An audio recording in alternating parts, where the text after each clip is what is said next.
Bravissimi, bravissimi, hanno detto che bisogna aprire in allegria, allora io apro in allegria, speriamo che porti bene perché veramente si nose una valle di lacrime. Oggi sapete che è il giorno del banco alimentare, della distribuzione, perciò è meglio aprire in allegria subito che dopo chissà cosa mi capiterà di vedere, di sentire. Saluto subito gli ospiti, abbiamo collegato da Padova il professor Mauro Varotto, geografo. Grazie professor Varotto di essere qui con noi, così capiremo un po' di più.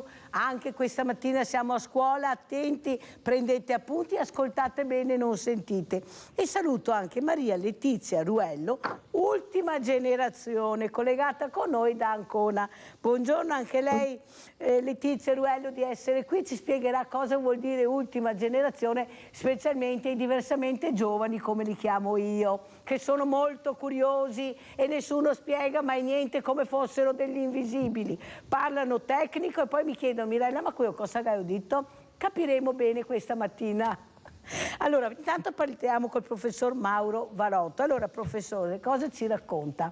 Ecco, com'è la situazione? Apriamo il 2024, siamo nei giorni della merla, molto freddo, e io questa mattina ragazzato dappertutto, sembrava neve. Cosa ci racconta? Cos'è la geografia e cosa fa il geografo? Prego, professore. Beh, innanzitutto non fa così freddo.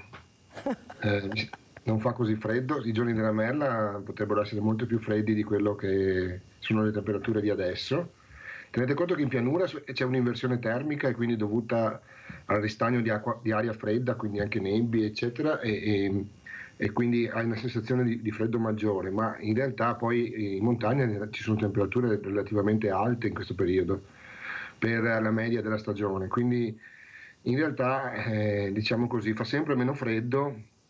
E la situazione, diciamo, anche della neve è una situazione che si sta sempre di più spostando verso l'alto come quantitativi, quindi di fatto, diciamo, l'inizio dell'anno è una conferma del trend climatico che stiamo vivendo. La geografia serve proprio a questo, cioè serve non solo a dire quanto freddo fa, quanto caldo fa, ma le ricadute che ha anche il cambiamento del clima sul nostro territorio, sulle nostre economie, e quindi ridisegna continuamente e mappa continuamente quelle che sono le trasformazioni, i movimenti, i cambiamenti del nostro territorio e cerca di ovviamente comunicarli e farli conoscere alle persone. Allora, professor Varotto, mi scusi se le faccio questa domanda, ma per me è doveroso perché veramente voglio capire. Allora, con quello che ha spiegato lei in questo momento, e non solo oggi, ma anche quando la invito, quando viene intervistato, c'è questa importante, qualcuno dice, pista da bob che deve assolutamente essere fatta perché qualcuno ha deciso di farla.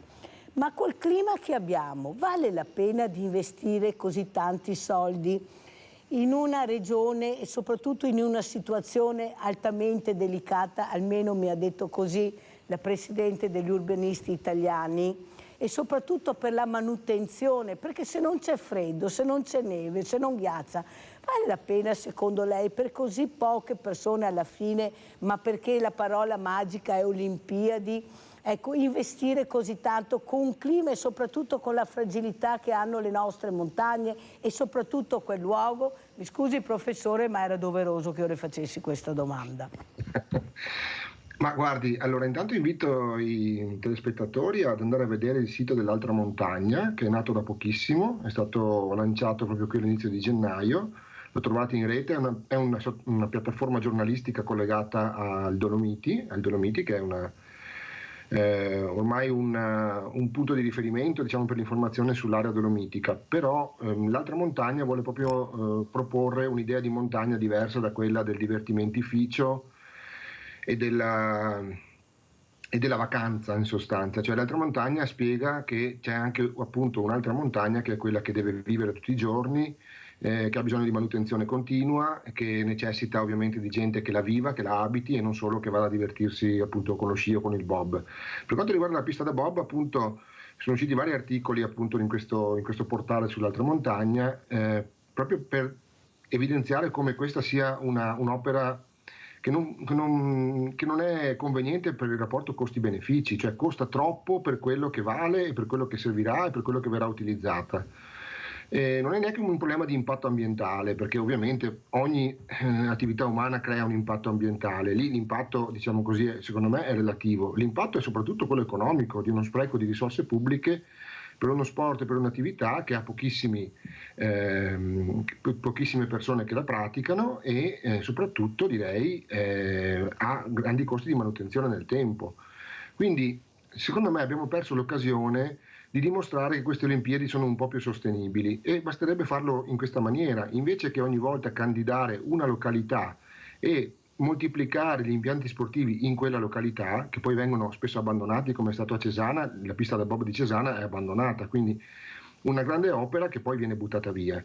Vi ricordo che costa 80 milioni di euro. Noi con meno di un quarto di quei soldi abbiamo fatto il museo universitario più grande d'Italia a Padova, per esempio. Quindi voglio dire, è un'opera ciclopica che costa un sacco, che forse anche rischia di non venire realizzata in tempo utile per le Olimpiadi, perché i tempi sono strettissimi, ma anche immaginando che venga realizzata in tempo per le Olimpiadi, è un'opera che effettivamente al vaglio, diciamo, di quello che costa rispetto ai benefici che porta, è un'opera assolutamente di soldi, è una quantità di soldi buttati. Ecco, questo vorrei sottolinearlo, proprio perché non è un problema né ambientale né come dire, di essere contrari alle Olimpiadi in senso assoluto. Dicevo, abbiamo perso l'opportunità di dimostrare che si può fare una Olimpiade invernale in rete, quindi in collaborazione anche con altre località dell'arco alpino che hanno le strutture. Quindi una località si candida per essere il punto di riferimento di una rete che continua ad utilizzare gli stessi impianti. Non ha senso crearne di nuovi ogni volta. Ma purtroppo, a quello che si vede, il business e le lobby hanno superato quello che è il buon senso, quello che è il rispetto della persona e della montagna, e questo fa molto dispiacere, perché siamo un po' con le spalle al muro, non abbiamo armi per combattere queste lobby veramente, che sono veramente No, le incredibili. abbiamo le armi. Le armi sono un governo che sa decidere, un gestore della cosa pubblica che sa gestire cosa conviene e non conviene alla comunità, non che cosa conviene o non conviene a questo o a quell'altra lobby o potere economico. Sì, ma capisce bene, professor Varotto, che finché non ci daranno le preferenze per decidere anche noi chi vogliamo, ecco, che sieda nel Parlamento, perché i nomi ce li troviamo belli stampati, e se non andiamo, perché non andiamo? Se andiamo è tutto già scritto, capisce bene che siamo sempre con le spalle al muro. Allora, Maria Letizia Ruello, ultima generazione, perché? Perché sposa benissimo quello che ha detto il professor Varotto, questi ragazzi, queste persone che stanno cercando queste grida di aiuto per salvare l'ambiente, per fermare questi disastri che ci sono, possono essere criticati, non possono essere criticati, ma noi dobbiamo ascoltare e capire perché si è giunti a questo. Prego Maria Letizia Ruello, e grazie di essere qui. Ma grazie a voi di avermi chiamata, perché trovo che sia un bellissimo ambiente questo che ho trovato, in cui si parla in modo tranquillo, pacato e ci si ascolta. Mi collego dalle Marche, ma siamo vicine col cuore. A chi? Alle persone, alle comunità che stanno vedendo il territorio intorno a loro, quello da cui traggono sostentamento per le loro vite, per quelle dei loro figli, le vedono messe in pericolo.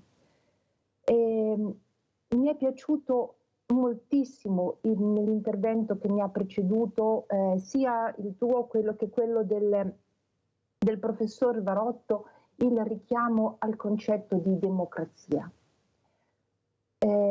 Noi saremo sempre l'ultima generazione di nonne, l'ultima generazione di figlie, l'ultima generazione di nipoti a poter fare qualche cosa. Perché? Perché abbiamo una classe politica che è molto miope.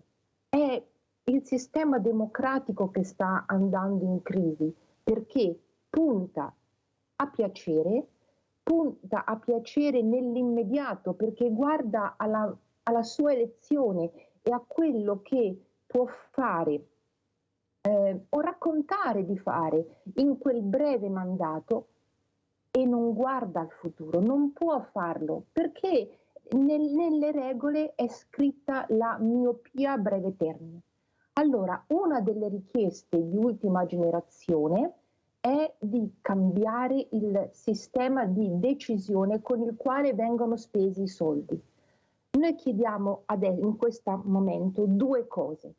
Un fondo riparazione permanente di almeno 20 miliardi e diciamo anche come può essere costituito questo fondo, cosa deve servire? A riparare dai danni, i danni dei disastri naturali. Non mettiamo bocca sull'origine di questi disastri, per carità, altrimenti si scatena la discussione con i terrapiattisti, ma nessuno può negare che questi danni esistono e allora le comunità devono ricevere sostegno. Altrimenti, come sta succedendo in Emilia, come è già successo nelle Marche, come succederà in Toscana, le imprese, le famiglie lasciate da sole non ce la fanno a risollevarsi, hai voglia di rimboccarsi le maniche. E allora questi soldi non solo devono arrivare, ma devono essere le comunità locali con delle assemblee cittadine, e questo strumento democratico in molti paesi del mondo, Europa compresa, è già sperimentato. Devono essere le comunità a decidere, altrimenti è tutto un mangia e un spreca. E per ora mi fermo, non so se Guardi, hai altre no, la ringrazio domande. invece di quelle parole, perché è quello che dico io al mattino. Intanto ci vorrebbe più trasparenza anche sui soldi, come vengono impiegati, dove vanno a finire, non lo sappiamo. Troppo comodo dire vai su internet, ma anche quelli meno giovani che pagano le tasse, che non riescono a collegarsi con internet, devono capire e devono sapere, ma soprattutto quando ci sono soldi pubblici che sono tanti milioni, devono fare un referendum, capire cosa vuole il popolo italiano oppure quella regione, perché sennò mi sembra che noi paghiamo, Pantalone paga, che siamo noi, e loro fanno quello che vogliono. Infatti stiamo vedendo le cattedrali coi faraoni, non per il bene della comunità e per il bene del paese, ma per il proprio interesse, per il proprio ego. O sbaglio? Professor Varotto, ha sentito cosa ha detto Letizia Ruello? Ecco, per il bene comune, ultima generazione. Capite bene a casa cosa vuol dire ultima generazione? Perché guardate che siamo tutti ultima generazione. Prego, professore, poi andiamo da Rinaldo. Assolutamente d'accordo, ed è proprio una verità sacrosanta quella che ha detto appunto Ruello sull'aspetto relativo al fatto che guardiamo solo al tornaconto immediato. Questo è il motivo per cui noi, diciamo così, le cose che portano a beneficio nel medio e lungo termine spesso le trascuriamo, le dimentichiamo o semplicemente preferiamo fare qualcosa che ci porta, diciamo, un beneficio immediato, cioè all'interno, diciamo, di quella che è spesso la durata del mandato elettorale. La crisi climatica si può anche riassumere così: il fatto che noi non abbiamo guardato nel medio e lungo termine e continuiamo a non guardare alle conseguenze nel medio e lungo termine di quello che facciamo noi oggi. Quindi è come se noi avessimo dentro l'inquadratura solo il presente, ma ci sono dei fenomeni, delle dinamiche che invece come dire, non si riverberano subito nel presente, si riverberano nel medio e lungo termine. Dal punto di vista fisico, dal punto di vista climatico, noi adesso stiamo pagando le conseguenze di 2 secoli di emissioni di CO2. Come dire, ce ne stiamo accorgendo adesso, ma facciamo una fatica enorme a pianificare degli interventi utili a migliorare quello che sarà il clima e il pianeta del prossimo secolo. Nessuno si immagina di poter rinunciare adesso a qualcosa per far star meglio qualcuno che vivrà tra 100 anni. Questo è il grande problema del cambiamento climatico e della crisi planetaria che stiamo vivendo. Quindi assolutamente d'accordo sul fatto che noi dobbiamo contemperare tempi diversi e prevedere degli strumenti che favoriscano l'investimento o comunque il calcolo delle conseguenze nel medio e lungo termine. Poi non sono d'accordo, Mirella, sul fatto che la colpa è sempre tutta dei politici. Insomma, siamo tutti noi colpevoli, purtroppo, e purtroppo la classe politica ci rappresenta perfettamente. Io Sì, ho sento capito parlare professore, persone. però se gli esempi che abbiamo sono questo, a casa qualcuno, non tutti, invece devo essere io il più cretino che mi comporto bene, perché se assistiamo a quello che assistiamo anche in Parlamento, capisce bene che le fragilità nel nostro paese, i furbi, sono tantissimi, per quello dico che quelli bravi alla fine dicono ma guarda come sono preso, ma è possibile?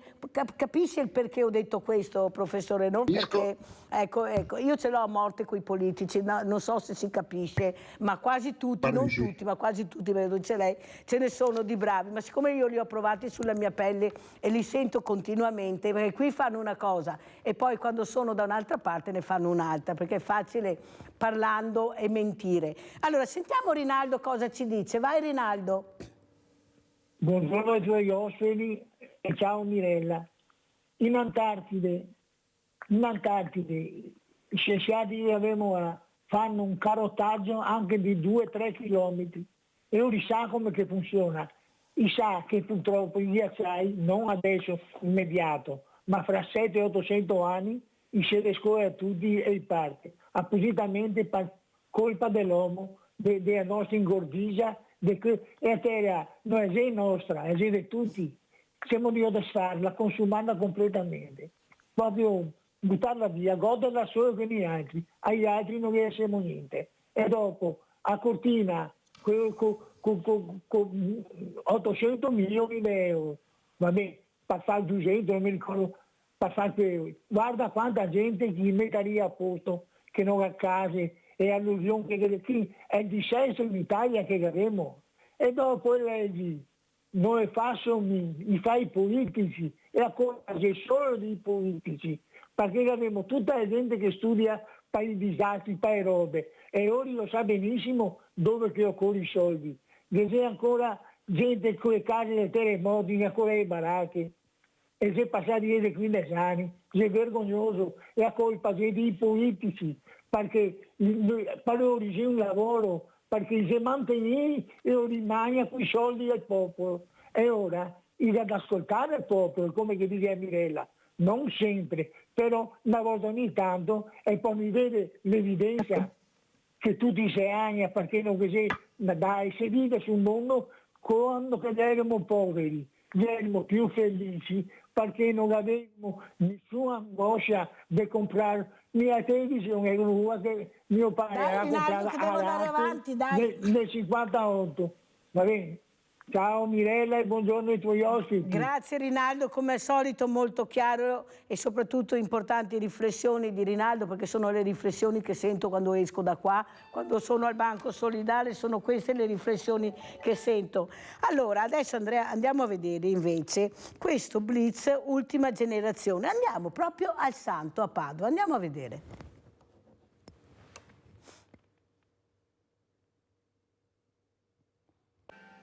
Nuovo blitz degli attivisti di ultima generazione a Padova. Nessun blocco del traffico questa volta per gli ambientalisti che hanno però cercato di interrompere la messa di Natale nella Basilica di Sant'Antonio. Subito dopo la comunione, durante la celebrazione di mezzanotte, davanti a centinaia di fedeli, una ragazza si è inginocchiata davanti all'altare della navata centrale. Voleva prendere la parola ma non c'è riuscita. Gli uscieri del santo hanno spostato la ragazza e fermato un secondo manifestante che esponeva un cartello con scritto «Gesù nasce, il pianeta muore». Entrambi i giovani, minorenni, sono stati accompagnati fuori dalla chiesa e consegnati alla Digos padovana, che li ha denunciati per manifestazione non autorizzata e turbamento di funzione religiosa. Noi siamo visti come criminali, ha dichiarato uno dei due attivisti, ma abbiamo interrotto una messa lanciando un messaggio di pace, perché questo non è un Natale gioioso. Allora, sentiamo come lo commenta Maria Letizia Ruello. Ascoltate bene però, prego. Lo commento con molta tristezza. Per fortuna non sempre va così. Il giorno dell'Immacolata Concezione, anch'io, insieme a un'altra donna e un altro uomo, abbiamo interrotto la messa al Pantheon. Interrotto forse non è la parola giusta, abbiamo utilizzato uno spazio all'interno della messa, in particolare quello nel quale proprio il celebrante invita i fedeli a scambiare un messaggio di pace.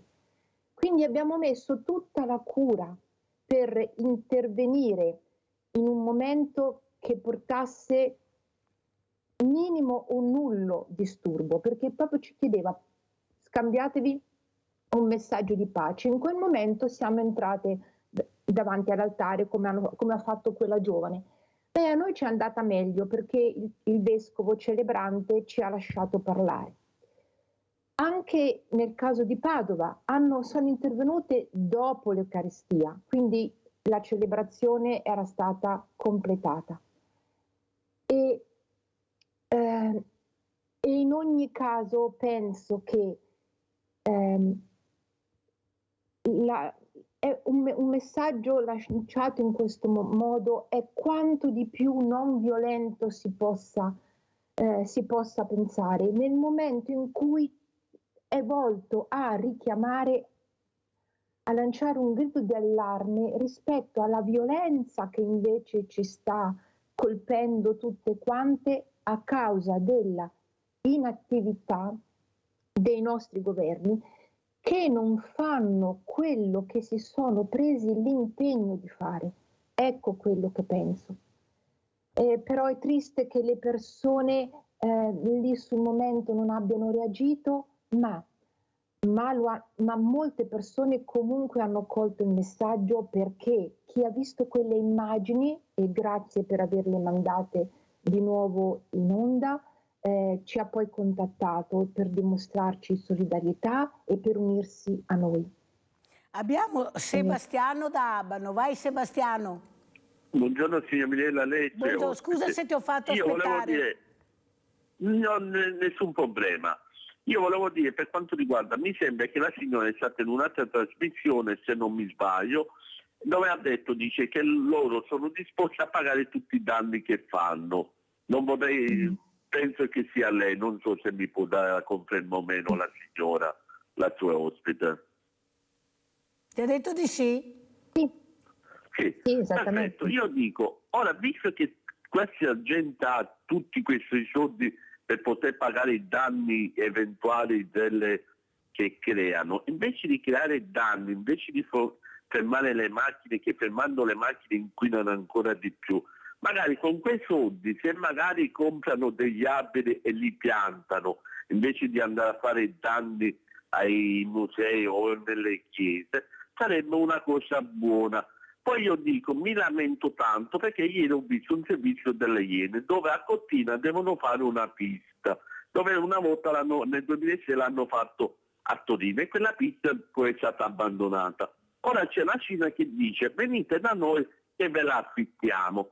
L'Italia ha detto no, assolutamente no, la devono fare a Cortina. Ora io dico, invece di fare una pista che la usi per una settimana e poi viene abbandonata perché ci vogliono 3 milioni di euro all'anno per mantenerla a norma e quei soldi non ci sono, dico perché non vanno in Cina? E tanto sempre gli italiani giocano, no? Però c'è l'interesse di fare cemento, creare soldi e tutto. Ora quando sento dire che ci vogliono mangiare i grill, anzi siamo fortunati che ci danno i grill, perché con tutto il cemento che hanno creato nella terra non ci sarà neanche più terreno per coltivare, quindi mangeremo noi cemento, altro che grill. I grill saremo fortunati se riusciamo a mangiare. La ringrazio signor Minella e buongiorno. Abbiamo sentito anche le riflessioni di Sebastiano alla quale risponde appunto la Letizia Ruello, perché ha toccato un tema importante e merita una risposta, ma poi sentiamo anche il professor Varotto. Prego. Sì, ho sentito proprio delle parole giuste. Non ci stiamo preoccupando abbastanza del nostro cibo. Noi qui chiediamo, non in Cina, bisogna che pensiamo al cibo che noi produciamo, alle nostre terre, e i raccolti sono crollati anche lo scorso anno. Le statistiche dicono del 10%, ma rispetto all'anno prima, nel quale era calato del 4%, e rispetto all'anno prima in cui c'erano di nuovo state delle perdite. C'è un trend di perdita delle rese dei nostri raccolti preoccupantissimo. È notizia di 2 giorni fa la denuncia da parte degli agricoltori di arance in Sicilia, che hanno dovuto o buttare via o svendere per altri utilizzi i loro raccolti perché le arance erano piccole così, ossia erano fuori standard, fuori mercato.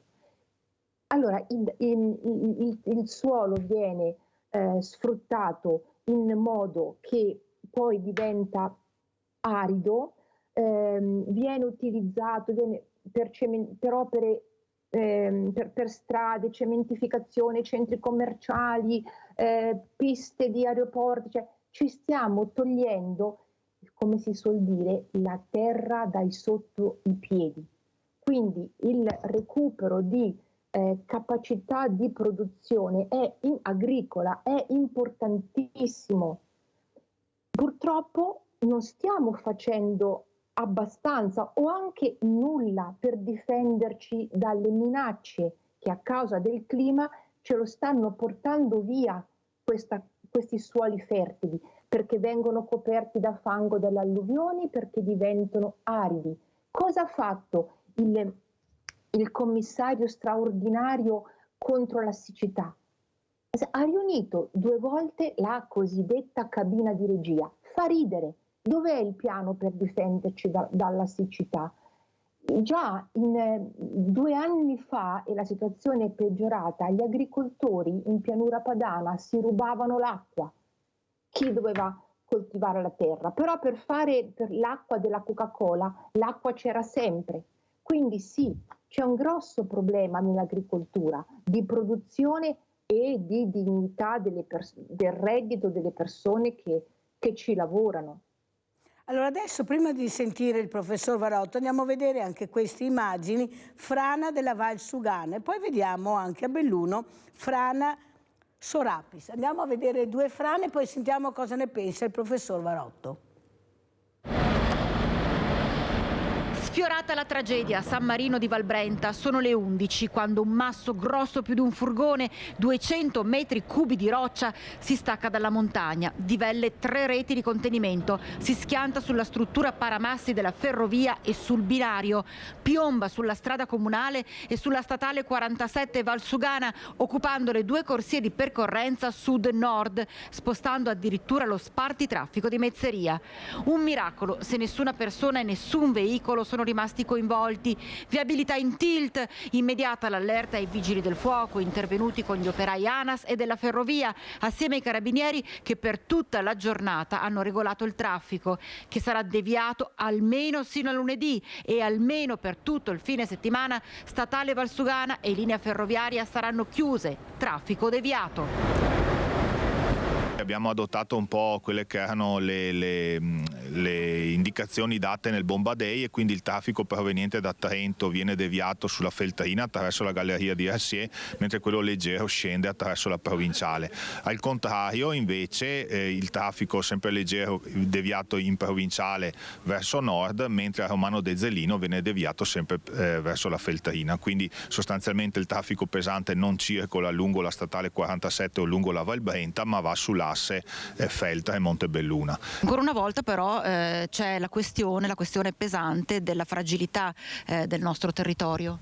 Il territorio di Valbrenta, come si può vedere anche dall'immagine, insomma è un grande canyon, e quindi ci sono dei grandi rischi idrogeologici, rischi idraulici. È un po' la difficoltà nel governare questo territorio. Ovviamente tutti gli enti preposti dai comuni, ANAS, ferrovie, negli anni cercano di mettere in campo tutte le iniziative perché la situazione ovviamente sia sicura, però ovviamente abbiamo delle montagne particolarmente perpendicolari particolari con possibilità di caduta massi che sono accelerate anche dal cambiamento climatico, e quindi è un dato con il quale bisogna fare i conti. Come abbiamo detto, è stato un momento importante e rilevante la circostanza che non si sia fatto male nessuno, però se vediamo le dimensioni del sasso, il fatto che comunque ha divelto la linea ferroviaria, il binario, capiamo insomma che poteva anche andare diversamente, quindi questo deve essere sempre di monito anche per il futuro, per tutta una serie di attività di contenimento, di cura del territorio e anche di adozione di quelle che sono le misure che possano evitare che questo non accada.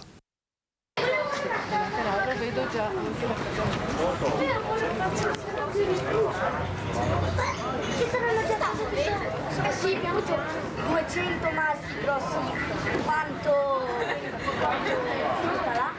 Mancano pochi minuti alle 17 quando un boato scuote la valle del Boite. Un'enorme colata detritica si stacca dalla parete sud della Croda Marcora nel gruppo del Sorapis tra San Vito di Cadore e Cortina d'Ampezzo sopra la statale 51 di Alemagna. Nelle immagini che vedete, che Antena 3 è riuscita a catturare proprio sul luogo del distaccamento, l'enorme coltre di fumo che discende rapidamente verso i centri abitati, fortunatamente disperdendosi prima di raggiungere il fondovalle. Immediato l'intervento dei carabinieri di Cortina, Protezione Civile di San Vito e Vigili del Fuoco, quest'ultimi con il supporto dell'elicottero Drago, per verificare l'eventuale coinvolgimento di alpinisti, poiché proprio sul luogo del distaccamento passa una via ferrata alla Berti, ma fortunatamente il sopralluogo dà esito negativo. Ho sentito un forte rumore che ero in sede e all'inizio pensavo un aereo, poi ho sentito che il rumore era. Sono uscito e ho visto il polverone in cima alla Croda Marcora. La zona che in soggetta a crolli è più a sud, più fuori. Però qui parliamo di un crollo, insomma, di entità più consistente. Non vorrei sbilanciarmi, da rumore sì. Le ricerche condotte dai militari dell'Arma sono poi proseguite con il controllo capillare delle strutture alberghiere e i rifugi per verificare l'eventuale mancato rientro di qualche escursionista, ma anche in questo caso non sono state inoltrate segnalazioni di persone disperse. Attenzione che ora deve comunque rimanere massima per il rischio di altri potenziali distaccamenti in un'area, quella del Sorapis, tutt'altro che estranea ai cedimenti rocciosi, anche se solitamente meno importanti e spettacolari di quello avvenuto ieri. Abbiamo Leone da Tre Baseleghe. Ciao Leone. Ciao Mirella, grazie, saluti i tuoi ospiti. Tu Mirella sai come la penso. Allora, ho già detto che quello che è successo nella Basilica del Santo è indicibile. Mi dispiace, ma qui i ragazzi che volevano portare un po' di attenzione dovrebbero essere stati ascoltati. Semmai quello che aveva il cartello di dire Gesù nasce e il mondo muore doveva essere portato sull'altare maggiore e lasciato lì, che tutti lo guardassero. Mi dispiace che sono stati denunciati perché facevano una cosa per noi, per tutti, perciò dovrebbero essere rispettati. Mi è venuto a tiro un frate, un antoniano nel frattempo, e ho detto che mi sono stato molto dispiaciuto per quello che è successo, e mi ha detto che nel Prato della Valle c'è molto spazio per andare a protestare, se vogliono manifestare lo possono fare là. Sì, ma se vanno nel Prato della Valle non li vede nessuno. Comunque io sono un po' titubante su come salvare questo pianeta, perché è vero che dobbiamo smettere di produrre anidride carbonica, che dobbiamo smettere, però abbiamo tutte le tecnologie per toglierla, l'anidride carbonica, se vogliamo. C'è molto spazio che si sta desertificando, noi possiamo riportare gli alberi in questi posti, come per esempio nel Madagascar, che sta diventando un deserto, è un'isola, si può desalare l'acqua del mare e rifare rinverdire l'isola. Ci sono i deserti, nei deserti ci sono delle opere rupestri che mostrano che i deserti una volta erano verdi, perciò si possono rinverdire se vogliamo. Le tecnologie le abbiamo tutte, perciò adoperiamole. Andremo sott'acqua, ci vorranno anni per raffreddare il pianeta. Nel frattempo i ghiacciai si stanno sciogliendo. Bene, che cosa si deve fare? Togliere l'acqua dagli oceani e portarla a chi non ce l'ha. portargliela a quel miliardo di persone che non hanno acqua, coltivare la terra, rinverdire il pianeta. Questo si deve fare. E le tecnologie le abbiamo, allora utilizziamole. Grazie Mirella, ciao. Grazie a te Leone. Allora, prima di rispondere a Leone con Maria Letizia Ruello, sentiamo cosa ne pensa il professor Mauro Varotto delle frane che abbiamo visto, questa montagna che respira, che cammina e qualcuno non ascolta, non vuole vedere. Ecco, beh, io penso, ma a casa hanno mogli, figli, nipoti, cioè non so io cosa pensano queste persone che sanno benissimo, perché il Vajont non solo è la storia, ma noi dimentichiamo la storia. Prego, professor Varotto. Sono stati toccati tanti temi. Allora, per quanto riguarda le frane, è chiaro che tutte le montagne per gravità tendono a scendere, quindi sono fenomeni, diciamo così, relativamente normali. Quello che non è normale è la frequenza con cui accadono, diciamo, in tempi più recenti, perché è chiaro che questo è legato anche a un nuovo punto di equilibrio, legato proprio alle condizioni atmosferiche, al permafrost, cioè al fatto che il ghiaccio che prima tratteneva determinati diciamo così, complessi rocciosi, nel momento in cui fonde diventa crea una situazione di instabilità. Quindi non è tanto la singola frana in sé, diciamo, che crea problema, quanto il fatto che questi episodi continuino ad aumentare di frequenza. Ed è il segnale evidentemente di un cambiamento, e anche la montagna si adatta a questo cambiamento. Questo significa aumentare il rischio in tante zone, e quindi anche necessità di rivedere poi le cartografie del rischio. Pensiamo a quello che è successo in Marmolada, per esempio, no? Quindi anche questo è un effetto, diciamo, di un cambiamento che noi dobbiamo imparare a leggere e anche a prevenire, se possibile, appunto con maggiore attenzione. Per il resto, vabbè, avrei dei commenti da fare su tanti punti toccati: il tema dell'Antartide che sta fondendo, il tema del cibo, insomma ci sono tanti temi su cui sarebbe opportuno fare una riflessione un po' più approfondita. Non so se avete saputo di questa notizia recente dell'indagine del genoma di questo polpo dell'Antartide, che ha dimostrato che 125.000 anni fa quel polpo riusciva a riprodursi con delle popolazioni che stavano dall'altra parte del ghiacciaio. Questo dimostra probabilmente il fatto che quel pezzo di ghiaccio, cioè la parte dell'Antartide occidentale, la penisola antartica, era senza ghiaccio a quell'epoca, e questo in condizioni simili a quelle attuali. Questo cosa ci dice? Ci dice che nelle condizioni attuali l'Antartide non è destinato a rimanere com'è, ma sta fondendo, si sta cominciando a ridurre. Già al Polo Nord questo sta accadendo in maniera importante anche in Groenlandia, e quindi dobbiamo immaginarci all'epoca quando è successo questo fenomeno dell'accoppiamento del polpo, l'altezza del livello dei mari era 5 metri più alto dell'attuale, quindi non è fantascienza pensare che dovremo affrontare questo tema dell'innalzamento del livello dei mari nei prossimi decenni, nei prossimi secoli. Sulla fertilità dei suoli, uno studio europeo dice che il 20% della fertilità dei suoli, il 20% dei suoli, scusate, è a rischio desertificazione, e non è dovuto soltanto alla siccità, ma all'eccessivo sfruttamento di questi suoli. Quindi siamo noi stessi che stiamo sfruttando i suoli oltre la loro capacità di riprodurre, diciamo, terreno fertile, spazio fertile. Infine, un ultimo commento, ne avrei tanti, ma insomma, io sul tema allora, sull'evento del santo dico questo: siamo di fronte a delle ritualità stanche, a delle ritualità morte. Io credo che sarebbe opportuno approfittare di questi eventi, di queste situazioni, per ripensare anche le nostre ritualità. Dopodiché, chiaramente, la ritualità ha una sua, come dire, una sua grammatica, una sua anche rigidità, se vogliamo, che è data anche proprio dalla ripetitività dei gesti.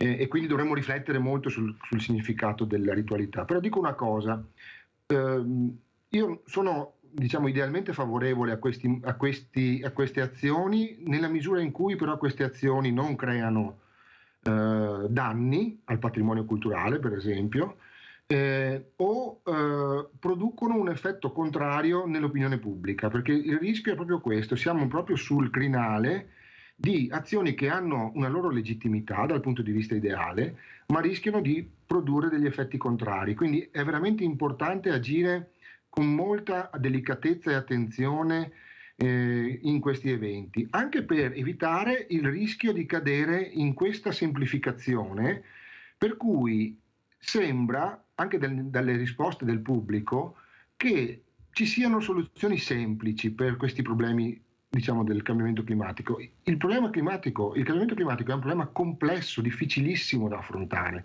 Ora, questo non deve giustificare l'inazione, ma non deve nemmeno far pensare che la soluzione sia dietro l'angolo. Dobbiamo lavorare tutti in maniera, diciamo, coordinata, ma non dobbiamo cadere nell'idea che tutto si possa risolvere subito. Questo non è possibile, ci vorranno decenni se non secoli per affrontare questo problema.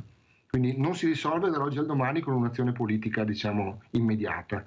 Certo, questo però non deve, diciamo così, giustificare chi non fa nulla. Ecco, questo è importante sottolineare. La ringrazio, professore, con quale chiarezza ha cercato di far capire anche l'importanza del gesto, però anche l'importanza dell'opinione pubblica, perché poi ce la giochiamo là. È molto importante quello che ha detto. Allora, prima di andare in pubblicità devo dare la linea assolutamente a Gianfranco Valeri da Cessalto. Ciao Gianfranco. Sì, buongiorno signora Mirella. Buongiorno. Buongiorno a lei. Buongiorno ai suoi ospiti. Ecco, signora Mirella, mi scuso, ma io questo argomento che sto dicendo adesso, ho telefonato ieri, sono rimasto in linea in continuazione, però purtroppo ogni tanto, perdona, ma purtroppo ogni tanto capita. Le spiego, sa che io sono un po'... Ecco, le spiego perché riguardava ieri che era il presidente del CONI, il dottore lì. Ecco, lei ha inneggiato, ci ricorda che lei ha inneggiato Sinner, che è un bravo ragazzo, che adesso tanti faranno sport, su e giù, avanti e indietro. Però anche lui ha una malattia italiana, subito presa, sa dove hanno portato la residenza, a Monte Carlo. Così noi di tasse andremo a prendere a Monte Carlo. E io, secondo me, quando uno porta la residenza a Monte Carlo non dovrebbe neanche più essere in Italia. Tu devi portare la residenza là perché è bravo ragazzo, tutto, rispettoso, educato, sa parlare, tutto, però ho portato quelli che portano via la residenza per non pagare le tasse qui in Italia, io non li farei gareggiare con la nazione italiana. E volevo dire solo questo. Buongiorno e grazie, buon lavoro Mirella. Grazie Gianfranco. Allora, ti risponderò dopo la pubblicità. Saluto anche il professor Mauro Varotto che ci deve lasciare, lo ringrazio per quello che ha detto. Professore, spero che ritorni ancora a Sveglia Veneti perché ho bisogno di persone come voi che sapete spiegare, perché a casa devono imparare ad ascoltare e capire le competenze che hanno gli ospiti. Grazie professore, pubblicità. Grazie a voi, arrivederci.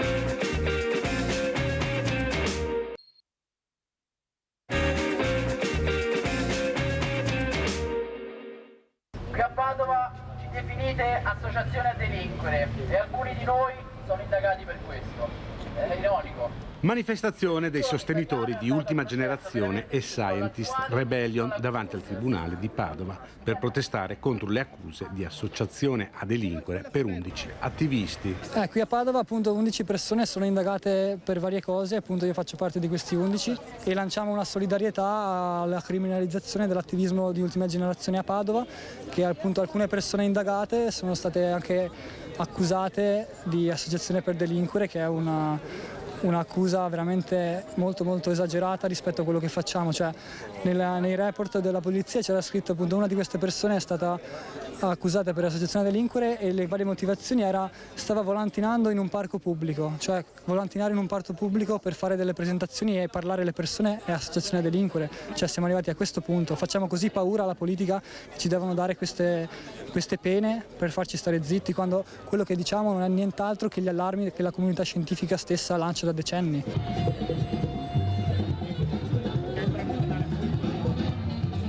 Una cinquantina di manifestanti che poi si sono messi in movimento verso il centro cittadino, tra loro anche Chiara Gallani e Marta Nalin, consigliere comunali di Coalizione Civica, scese in piazza per portare il loro sostegno agli attivisti ambientali. Assolutamente qui per dare solidarietà rispetto a questa accusa che lascia senza parole. Sono i ragazzi e le ragazze che stanno cercando un modo per smuoverci dalla distrazione quotidiana italiana e invece vengono addirittura accusati. E quello che vorremmo dire anche come Coalizione Civica per Padova, che no, non tutti pensano che stiano sbagliando, che stiano mettendo in pericolo opere d'arte, eccetera, eccetera. Questi sono i ragazzi che ci stanno dicendo chiaramente cosa dobbiamo fare e come dobbiamo muoverci, quindi siamo con loro. Maria Letizia Ruello, allora come commentiamo e cosa vuole dire? Prego. Vorrei dire che la repressione, la punizione spropositata che si mette in atto nei confronti di queste proteste pacifiche testimonianza di quanto è problematico, di quanto dà fastidio richiedere giustizia. Le richieste che fa Ultima Generazione, chi è che non le sosterrebbe? Chiediamo una cosa molto semplice e sacrosanta, che vengano messe a disposizione i soldi alle famiglie e alle imprese che hanno perso tutto nelle alluvioni, a causa della siccità, a causa delle frane, e chi più ne ha più ne metta, perché lo vedete, l'abbiamo visto anche adesso nel servizio, l'intensità di questi fenomeni che sarebbero naturali, ma l'intensità non è normale, comunque ci sta mettendo in difficoltà. Ecco, rispetto a una richiesta così sacrosanta, evidentemente dà fastidio, perché i soldi li vogliono spendere come fa comodo alla casta dei politici, come fanno comodo alle compagnie che stanno lucrando sui prezzi dell'energia, che stanno sprecando i nostri soldi per armamenti, per opere inutili. Quindi si dà fastidio chiedendo una cosa giusta. Ecco perché la punizione, la reazione è così esagerata, e questo ci sta mettendo attorno tanta solidarietà, perché le persone, la gente comune capisce sempre di più che quello che chiediamo è giusto, che lo facciamo in modo pacifico, non facendo danni, perché è tutta una mistificazione che ci viene riversata addosso, e quindi abbiamo sempre più consenso e su questo puntiamo. Quindi sì, qualche azione vi farà un attimo trasalire sulla sedia, ma l'obiettivo è di creare discussione, capite? Le persone hanno bisogno di tornare a discutere. Qualcuno dirà che sbagliamo, altri diranno che hanno ragione, perlomeno che abbiamo ragione in quello che chiediamo, e è questo che conta. Noi non siamo un partito politico, non dobbiamo prendere i voti, non dobbiamo piacere, abbiamo bisogno di risvegliare le coscienze e produrre discussione. Molto chiara, grazie Letizia per le parole, state molto attenti a quello che ha detto, perché guardate che state ascoltando la verità, poi ognuno faccia le proprie riflessioni, ma questa è la verità, non danneggiamo, autorizziamo a farsi la canna, ma colpevolizziamo il ragazzo che sta volantinando magari, avete capito come funziona?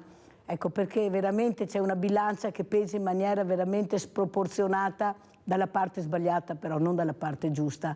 E se non ci fossero questi ragazzi che cercano di salvare l'ambiente, che parlano di sostenibilità, che parlano di inclusività, ecco, noi cosa facciamo? Abbiamo... Mirella, posso dire una cosa? Prego, prego. Vedi, non lasciamoli da soli questi ragazzi. Andiamo anche noi che siamo i genitori di questi ragazzi o i nonni di questi ragazzi. Guarda, è tanto importante che andiamo anche noi. Innanzitutto perché abbiamo più responsabilità, no? È più tempo che viviamo, più tempo che votiamo, più tempo che facciamo le nostre scelte, abbiamo più responsabilità. Poi abbiamo più le spalle coperte, no? Se mi prendo una denuncia io, non è così grave rispetto che se la prenda un giovane di 20 anni, di 30 anni. E poi noi siamo tanti, perché i giovani, a causa del calo delle nascite, sono pochi, La maggior parte della popolazione italiana ha più di 50 anni, quindi io faccio veramente un appello, mobilitiamoci noi, possiamo farlo, abbiamo tutte il potere di fare qualcosa. Grazie Letizia, veramente grazie. Speriamo che a casa riescano a capire l'importanza delle parole di Letizia. Abbiamo Luciano da Desenzano. Ciao Luciano. Mirella, ciao. Buongiorno alla signora Ruello. Sì, giustamente hanno un po' ragione, hanno ragione, ma una piccola cosa, questi ragazzi che hanno telefonini, che hanno tutte queste cose, chi le ha fatte col nostro lavoro di loro nonni, di loro padri? Uno, Mirella. Due, l'ha già detto Sebastiano prima, ma signora, l'India e la Cina inquinano per il 70%. Mirella, non so se hai mai visto, io vedo che scaricano in India, nei paesi asiatici, scaricano i camion dallo sporco della città nei fiumi.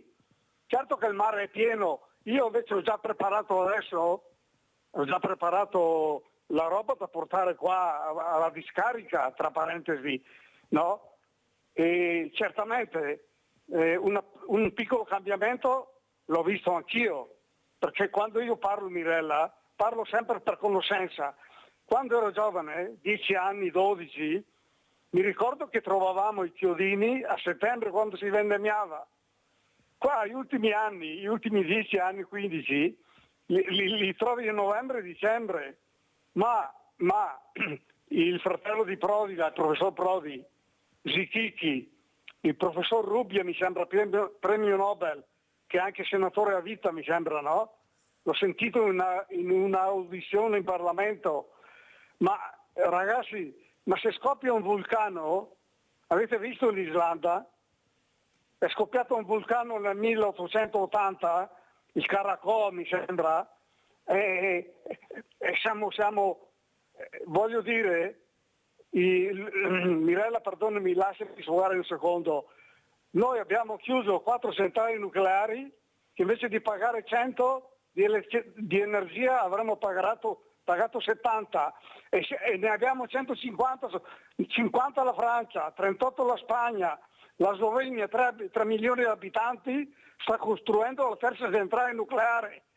Non so, io sa quanti gradi ha, me lo dica signor Ruello, io ho dai 16,2 a 17,2 gradi in casa e ho 77 anni e 4 mesi. Capisce? Un po' di ragione, ma c'è bisogno di andare a bloccare le strade, di sporcare i monumenti. Chi sporca paga, chi rompe paga. Vi saluto Mirella, grazie mille, buongiorno a tutti. Guarda Luciano, già sentite dire, sono un po' d'accordo, è già un passetto in avanti intanto. Sono un po' d'accordo, un po' alla volta. L'importante è che ascoltate bene e capite cosa sta dicendo Letizia Ruello, come sta spiegando. Dopo ognuno si faccia le proprie riflessioni, ma sono loro però che ci mettono la faccia, non gli altri. Prego Letizia. Sì, grazie Luciano. Anch'io non ho molti gradi in casa, ti faccio vedere quante maglie ho, non so se vedete, questa è una, questa è 2, questa è 3, questa è 4 e poi ho le sciarpe e i manicotti per tenermi calda le mani quando le devo tenere un po' ferme, quindi top, solidarietà, siamo sulla stessa linea d'onda, lunghezza d'onda e anche sulla tua considerazione, richiesta, chi rompe paga. Esatto. Allora, come diceva Mirella, noi ci mettiamo la faccia perché ci assumiamo le responsabilità di quello che abbiamo fatto e sono piccole cose, te lo assicuro, perché incollarsi con il Bostik al vetro di un quadro basta andarlo a ripulire. Quindi comunque noi ci mettiamo la faccia e ripaghiamo, ma chiediamo con questo che tutti paghino i danni, ma i danni quelli grandi, i disastri ambientali, dell'inquinamento che le fabbriche causano alle acque sotterranee, al suolo, all'aria, ma anche i disastri dovuti agli eventi climatici estremi hanno delle responsabilità di incuria del territorio. E chi li paga quei danni? Quindi noi ci mettiamo la faccia e la paghiamo, perché si va in prigione, perché si pagano le multe, per schiaffare in faccia a tutti quanti l'evidenza che anche gli altri devono pagare i danni. E tutti ce ne avvantaggeremo se venissero ripagati quei danni lì, che sono miliardi e miliardi. Capito, Luciano? Quindi top, siamo dalla stessa parte, penso. Allora adesso ascoltate quello che vi dico.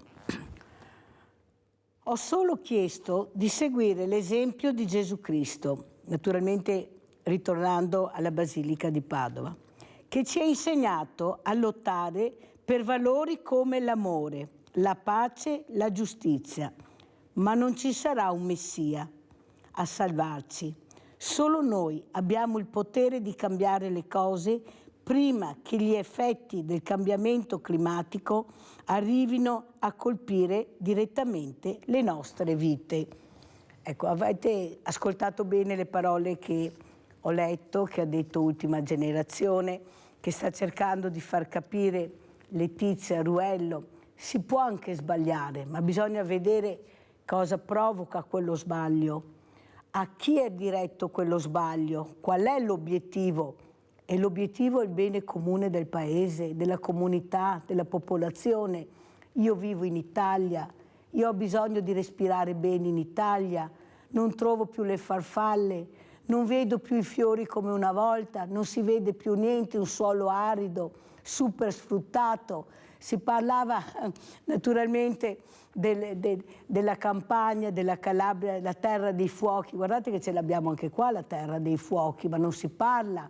Ecco, si va a colpire sempre la zona debole, non la zona ricca, perché la zona ricca è protetta, bisogna colpire la zona debole. E invece se ci guardiamo attorno basta uscire di casa e vediamo cosa sta succedendo anche nel nostro territorio. Non dobbiamo andare al sud o al profondo sud o al centro-nord, basta uscire di casa. Prego Letizia Ruello, come ci saluta? Anzi, cosa vuole dire e come ci saluta? Che appello vuole fare? Mirella, sei una grande.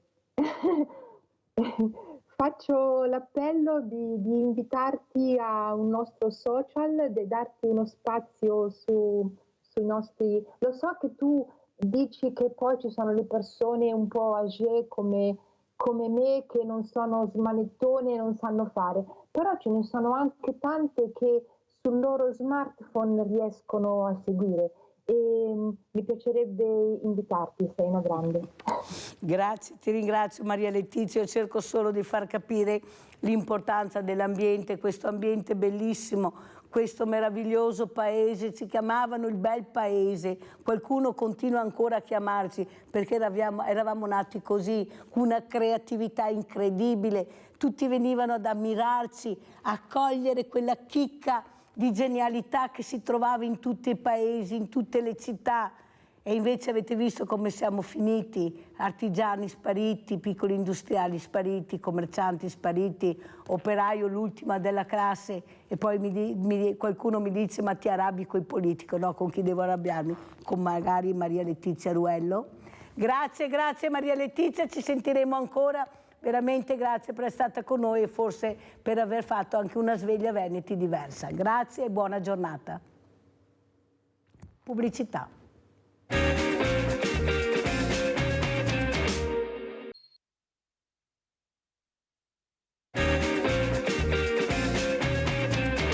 Ringrazio altri due graditissimi ospiti. Abbiamo in presenza Arnaldo Pitton, sindaco di Meduna di Livenza, primo mandato Fratelli d'Italia, e saluto anche da Venezia il professor Giancarlo Corò, professore di economia applicata all'Università Ca' Foscari di Venezia. Grazie anche a lei, professor Corò.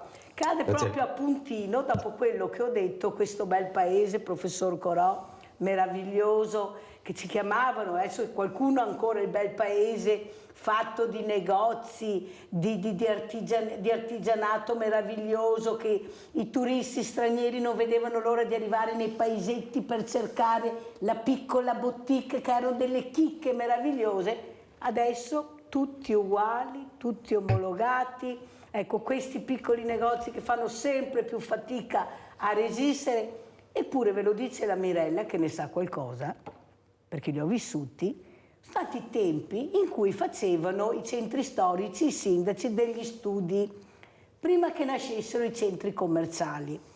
E questi studi parlavano molto chiaro e dicevano sia il centro commerciale, ma la massima attenzione di far crescere in armonia e parallelamente anche il centro storico, perché sennò i commercianti, i negozi moriranno. Fate molta attenzione a quello che farete.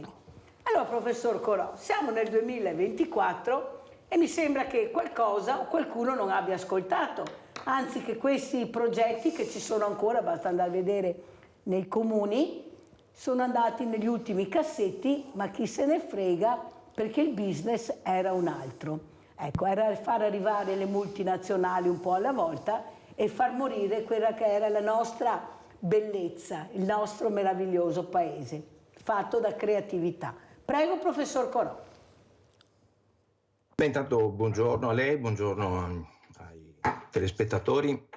Ma devo dire, concordo con la sua valutazione, diciamo, sul carattere importante che anche il commercio al dettaglio dà alle nostre città, no? Alla qualità della vita, intanto di chi ci vive, certamente anche rendendo più attrattivo per visitatori e turisti. Però bisogna anche dire che il commercio oggi insomma, è soggetto a trasformazioni che sono dovute insomma, a cambiamenti nell'economia, nella tecnologia, che quindi modificano anche i comportamenti di consumo da parte dei consumatori, appunto, i quali sempre più spesso vanno a fare acquisti magari in grandi strutture di vendita oppure lo fanno attraverso i canali online.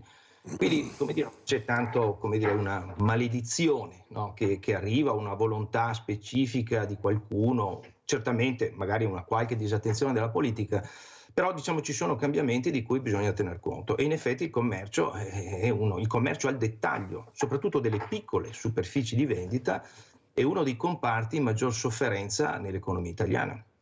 Vabbè, abbiamo visto anche i dati in questi giorni, ieri l'Istat insomma, che ha rilasciato le sue previsioni anche per il 2024, insomma, sono poi anche quelle Fondo Monetario Internazionale, insomma, ci dicono che comunque la crescita ci sarà una crescita lenta, ma cioè che vediamo che il commercio a dettaglio invece continua a contrarsi e questo evidentemente è un problema. Questo a fronte invece della continuità della crescita dei consumi, non particolarmente vivaci, ma comunque certamente nei supermercati, negli ipermercati, nelle città mercato, ma soprattutto la crescita avviene nel canale online, come dicevo, dove anche nel 2023 la crescita è stata del 15% rispetto all'anno precedente. Quindi, come dire, con un'onda di sviluppo che in un qualche modo è stata spinta anche dal Covid, come sappiamo, in cui momento nel quale i negozi hanno dovuto chiudere e molti di noi si sono socializzati a questo anche nuovo modello di consumo e una volta che l'abbiamo imparato poi non l'abbiamo abbandonato. Il problema qual è? È che noi invece dei piccoli negozi, diciamo, ne abbiamo bisogno in qualità di cittadini oltre che di consumatori, no? Perché la presenza delle piccole superfici di vendita, dei negozi al dettaglio, delle nostre vie che abbiamo visto illuminate durante le feste, in realtà è una parte fondamentale della qualità della vita, del controllo sociale, della sicurezza, no? Della stessa qualità anche estetica dei nostri centri abitati. Ed ecco perché forse dobbiamo cominciare anche a riconsiderare quelli che tecnicamente possiamo dire sono i modelli di business, no? Cioè le modalità attraverso la quale si generano dei ricavi e vengono riconosciuti dei valori che vanno al di là, diciamo, dello scambio di mercato.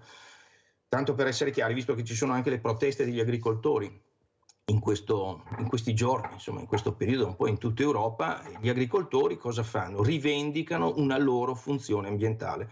Nella misura in cui coltivano dei terreni, presidiano appunto un territorio e contribuiscono in qualche modo alla tutela di quel territorio, cioè a un valore che va al di là della produzione agricola.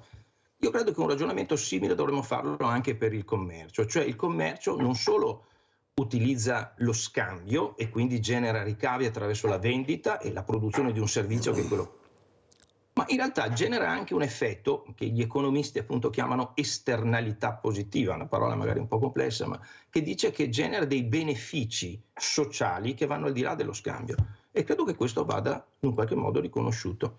I modi per riconoscere, se vuole magari ne possiamo anche parlare durante la trasmissione, non c'è solo quello fiscale, che ad esempio è quello rivendicato dagli agricoltori. Gli agricoltori sono sussidiati dall'Unione Europea, dalle politiche, adesso la politica agricola comunitaria, e poi insomma a diversi altri livelli vengono dati dei sussidi che tengono conto in realtà anche di questa funzione, potremmo dire, di beneficio sociale. Anche per il commercio si potrebbe ragionare in questi termini, ma forse ci sono anche altre modalità che possono essere utilizzate, non ultima appunto anche quella tecnologica. Molto chiaro, professor Coroi, la ringrazio per quello che ha detto e ha cercato di spiegare. Sindaco Piton, lei vive anche di queste realtà, ma anche lei in grande sofferenza, ma non solo lei, ma questi commercianti che ce l'hanno messa tutta per cercare di sopravvivere, ma non ce l'hanno fatta. Noi tutti i giorni leggiamo che chiude un panificio, chiude un fruttivendolo, chiude un piccolo macellaio, non c'è il ricambio. Ma forse volutamente è stato fatto questo, e io anche, professor Corò, aggiungo che forse le associazioni di categoria, invece di diventare commercialisti, dovevano supportare questi piccoli commercianti che erano chiusi in negozio dalla mattina alla sera e di sicuro non potevano sedersi ai tavoli di concentrazione quando veniva deciso quello che poi avete visto. Naturalmente loro dicevano, questo ve lo posso assicurare, che non c'entravano niente, ma le firme erano loro, delle associazioni di categoria, che mettevano quando si sedevano per il tavolo di concertazione. Prego Piton, sindaco. Buongiorno e grazie dell'invito, e saluto anch'io tutti i telespettatori. Sono concorde in pieno, Mirella, con quello che dice lei o quello che dice il professor Corolla. Aggiungerei anche che manca anche il cambio generazionale. No, una volta era il casoin e poi il figlio portava avanti l'attività e quant'altro. Adesso il problema è altro quello, oltre che la globalizzazione, oltre che gli acquisti a casa. Come diceva il professore, dal Covid in poi per alcuni versi c'è stato un miglioramento con la fase telematica nelle scuole eccetera, dall'altra parte è stato un vero disastro perché non si vive più realmente la comunità. Chi ha cominciato a ordinare la pizza a casa, faccio un esempio, lo fa anche adesso che potrebbe andare fuori con gli amici insieme, quindi fare comunità e parlare insieme. Io da sindaco, ecco, non le nego che sono preoccupato e cerchiamo in tutte le maniere, veramente in tutte le maniere, di aiutare e dare una mano nei piccoli centri. A Meduna di Livenza, una piazza che è carina, piacevole, no? Col sacrato della chiesa, ci sono delle attività storiche che hanno veramente centinaia di anni e alcune purtroppo hanno chiuso per questi motivi che diceva lei, Mirella, e altri perché economicamente non ce la fanno più, e questo è triste. Questo è triste. Magari sulle grandi città i centri commerciali possono sembrare anche una cosa straordinaria e bella, però per alcuni versi i centri, la storicità, l'enogastronomia, tutto quello che, le tradizioni, la cultura eccetera sta sparendo, e questo mi preoccupa. Professor Corò, come commenta le parole del sindaco Piton? Appunto sono, come dire, un'analisi appunto di quanto sta avvenendo, però diciamo che anche qua, no, di fronte a questi cambiamenti possiamo avere due tipi di atteggiamento, no? Uno è quello di, come dire, vabbè, un po' lamentarsi di quanto sta succedendo, ritenere che responsabilità di non sappiamo bene quale, diciamo, destino, no, che ci porta in questa situazione, la globalizzazione, la tecnologia, e quindi il problema magari è frenare questi cambiamenti, no? Quindi, non so, adesso diventiamo magari più protezionisti, rallentiamo magari l'adozione delle tecnologie oppure le tassiamo appunto per ridurre il loro utilizzo, no? Oppure invece possiamo pensare che con le tecnologie e con i cambiamenti invece si possa, come dire, costruire anche un patto, no? Che faccia sviluppare magari entrambi. No? Allora, per non essere troppo astratti, allora, vediamo nello specifico il commercio al dettaglio. Allora, il commercio al dettaglio, diciamo l'offline, no? Quello presente, quello in presenza, e l'online. No?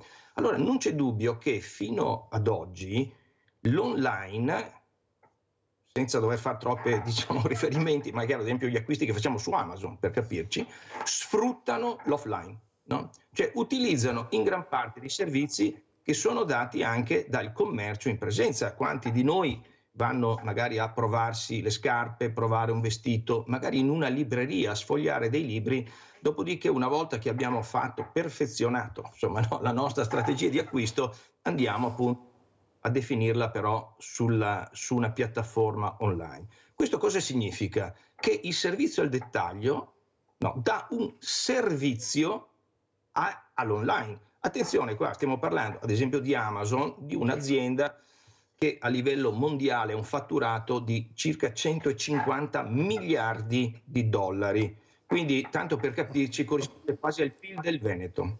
Un po' meno del PIL del Veneto, con mi pare nel 2023 addirittura 10 miliardi di dollari di profitti netti.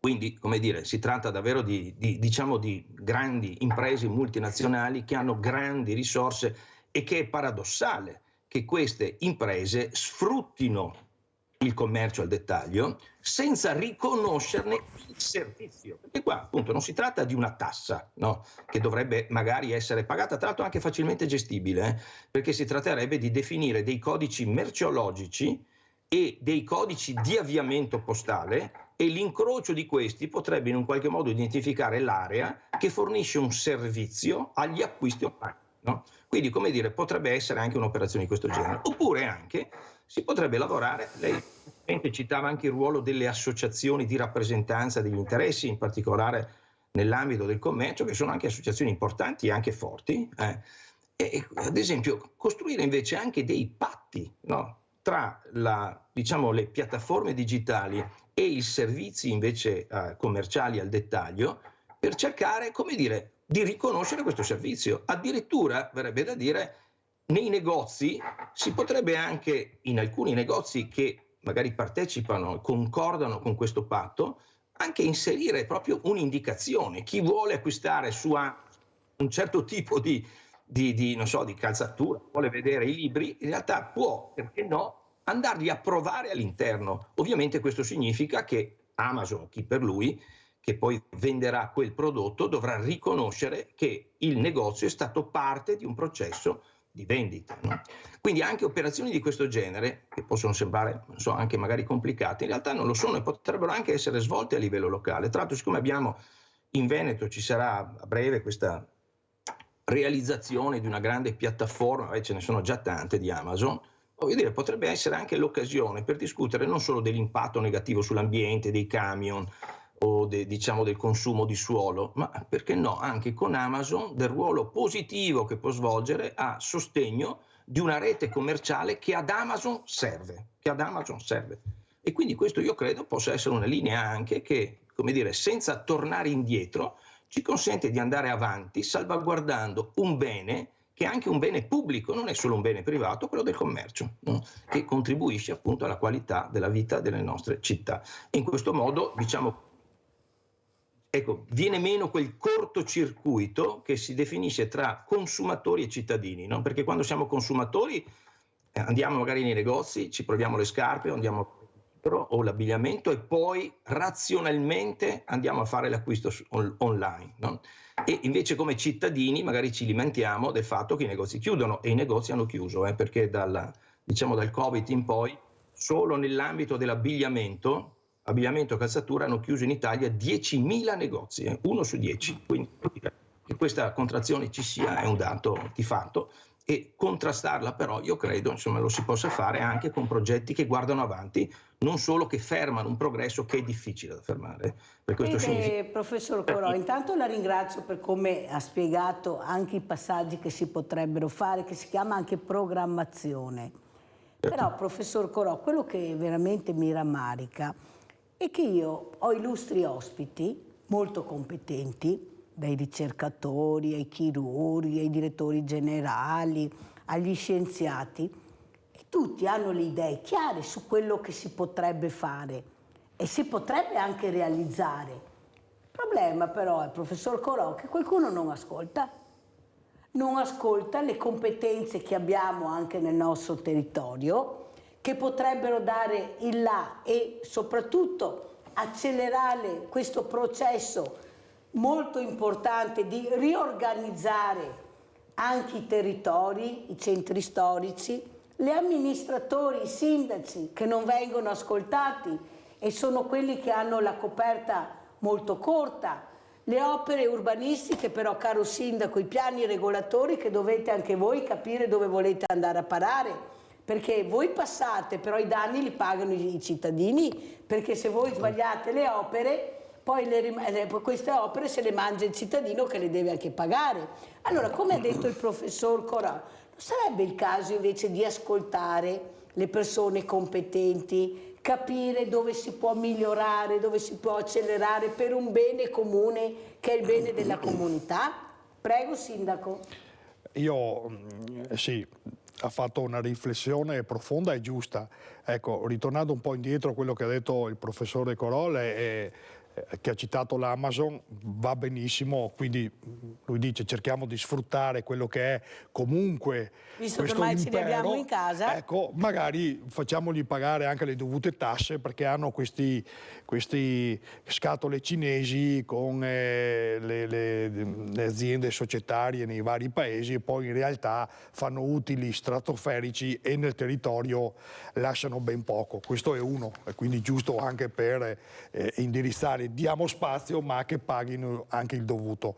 Detto ciò, dico anche che io sono uno che è convintissimo che il patrimonio che abbiamo, quello che dobbiamo usare è proprio la cultura che anche è gastronomica, non solo di opere, di quello che abbiamo il patrimonio. Quindi quando torniamo nei paesi piccoli, ad esempio come Meduna, la tutela delle attività commerciali è anche questo cultura, perché mantenere il piccolo laboratorio dove vende l'alimentari o le scarpe o la minuteria eccetera è comunque un patrimonio culturale nostro. Questa è la realtà e non possiamo farlo solo noi sindaci e comuni, perché abbiamo i mezzi e la coperta è corta, ma i piedi fuori li abbiamo sempre noi. Ecco, questo è l'esempio. Quindi dovremmo, e anche lo Stato dovrebbe un pochettino di più pensare e incentivare le piccole attività. In questo senso abbiamo la possibilità di salvarle, perché comunque i centri storici ci sono, ok, ci sono, magari incentivando e non aumentando la burocrazia con attività importanti che potrebbero creare un indotto turistico in maniera tale da dare anche una mano a questo commercio.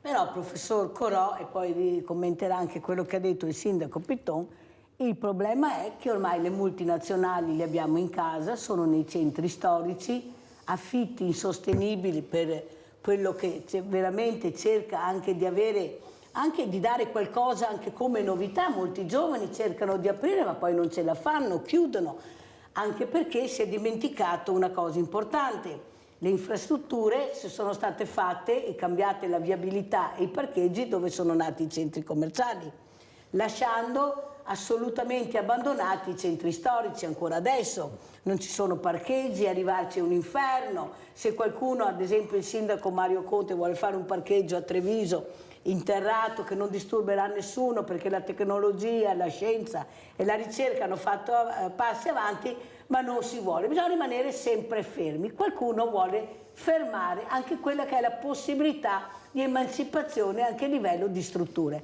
Prego professore, ma dove andremo a finire così? Perché ormai la stalla e i buoi sono scappati e adesso cosa facciamo? No, io credo che ci sia invece spazio per intervenire, peraltro anche nei centri storici. Uno dei valori dei centri storici, che paradossalmente proprio le grandi strutture di vendita stanno cercando di recuperare, è proprio la pedonalizzazione, perché quando si entra dentro una città mercato, sì, ci si arriva con l'auto nel parcheggio, ma poi ci si va a piedi. Forse bisognerebbe organizzare un sistema anche, diciamo, per i centri. Adesso citava il caso di Treviso, so che c'è questo confronto, diciamo, piuttosto acceso su un parcheggio molto centrale. Forse ci sono anche soluzioni meno centrali che consentono l'accessibilità, rendendo poi fruibile, no, le parti di un centro storico per quello che sono, no? Non sono state, diciamo, disegnate, costruite per le auto. Forse è bene che le auto rimangano fuori dai centri, no? E allo stesso tempo però rendere accessibili questi luoghi, la cui qualità è l'elemento di attrattività. Non è tanto il fatto di poterci arrivare col parcheggio davanti con la macchina, quindi parcheggiare davanti al negozio, ma la possibilità di accedere a un ambiente che ha una sua qualità e che deve anche in questo senso essere tutelata. Allora, io credo che soluzioni anche di questo genere, tipo infrastrutturali, con parcheggi esterni, con un sistema anche di trasporti magari un po', diciamo, più efficiente di quello che abbiamo, che consenta di raggiungere appunto anche i centri storici meglio di quanto, almeno stiamo parlando di quelli urbani, perché è evidente che se poi parliamo di centri piccoli, come giustamente richiamava anche il sindaco, lì le problematiche sono diverse, no? No, invece, per quanto riguarda il tema delle multinazionali, anche qua, intanto voglio dire, adesso le multinazionali ce ne sono di tanti tipi, ne abbiamo anche, diciamo, molte di italiane, di venete, anche di multinazionali. Insomma, forse vale anche la pena ricordare ogni tanto che, diciamo, il Veneto, che esporta molto ed è parte, insomma, della sua prosperità, la capacità di esportare, insomma, circa il 40% del proprio PIL, beh, diciamo, di questo valore di esportazione, stiamo ragionando intorno agli 80 miliardi di esportazione, no, del Veneto. Beh, il 70% è fatto da imprese che in qualche modo sono multinazionali. Quindi, come dire, le multinazionali sono un po' più presenti di quanto pensiamo, sono anche di media, talvolta anche di piccola taglia, e sono un'organizzazione moderna della produzione industriale, no? Che consente di raggiungere dei mercati e perfezionare magari alcune attività senza le quali non si può esportare, no? Quindi non è tanto anche qua come non si deve fare la guerra alla tecnologia, non si deve secondo me fare di per sé la guerra alle multinazionali, ma cercare invece di trovare, perché no, per quanto possibile, ovviamente condizionandoli, perché insomma anche le multinazionali fanno i loro interessi, però condizionandole di progetti di interesse comune. Peraltro anche dal punto di vista fiscale vale la pena ricordare che oggi c'è sia una minimum tax, che quindi mi sembra rende un po' più difficile anche la strategia politica e dei paradisi fiscali, così come per le grandi multinazionali, tra cui sicuramente rientra Amazon, esistono oggi delle linee di tassazione che, diciamo, tengono, ecco, un po' più conto di dove fanno gli affari e non solo di dove vorrebbero invece, no, mostrare che questi affari si fanno in ragione appunto di minori tassazioni. Quindi, come dire, anche la fiscalità, anche internazionale, si sta muovendo nella direzione giusta. Però quello che, concludo, che secondo me invece si può fare, citavo appunto il caso adesso di Amazon, ma potrebbe riguardare anche altre piattaforme, secondo me con questi si può invece cercare, e bisogna però cercarlo, insomma, un qualche accordo, e condizionare anche la loro presenza e lo sviluppo del loro business al fatto che aiutino anche lo sviluppo del territorio. No? Ma pensiamo anche a quanto i piccoli negozi, no, avrebbero loro bisogno di usare le tecnologie, ad esempio usare i social media per farsi pubblicità, che è una pubblicità che costa poco e quindi anche accessibile a piccole superfici di vendita, quando hanno magari il nuovo prodotto, hanno, diciamo, una vendita straordinaria, poterlo comunicare ovviamente a una rete magari di amici, di clienti, che è poi il patrimonio che ha un piccolo negozio, no? Oppure anche la possibilità di utilizzare anche strumenti più sofisticati, valorizzando quello che un piccolo negozio sa fare, personalizzare i prodotti e servizi, no? Quindi, ad esempio, l'intelligenza artificiale è uno strumento che potrebbe essere utilizzato. Ovviamente per fare questo non basta dirlo, ci sono delle politiche di azione, ci sono dei finanziamenti, ci sono dei corsi, delle attività formative, ci sono degli investimenti da fare e questi negozi vanno aiutati anche a fare. Negozi che sono piccole imprese poi, no? Vanno aiutati a fare questi investimenti. Ancora una volta io credo che sia molto importante il rapporto con il mondo associativo. Sì. Quindi forse la politica fondamentale, direi, professor Corò, fondamentale, sì, direi. Allora adesso andiamo a Vicenza, purtroppo il tempo è tiranno, devo correre, andiamo a vedere proprio saldi, negozi di vicinato e poi sentiamo cosa dice Arnaldo Pitton, sindaco di Meduna di Livenza. Andiamo a Vicenza.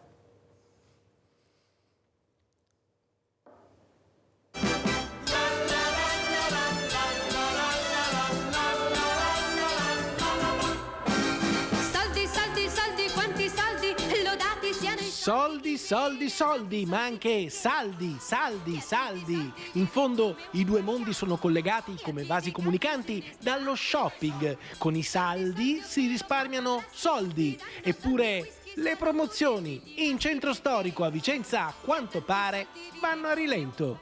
I saldi sono partiti senza entusiasmo perché c'era brutto tempo e quindi si è molto dilatato, insomma. Si spera adesso con il tempo bello che comincino bene.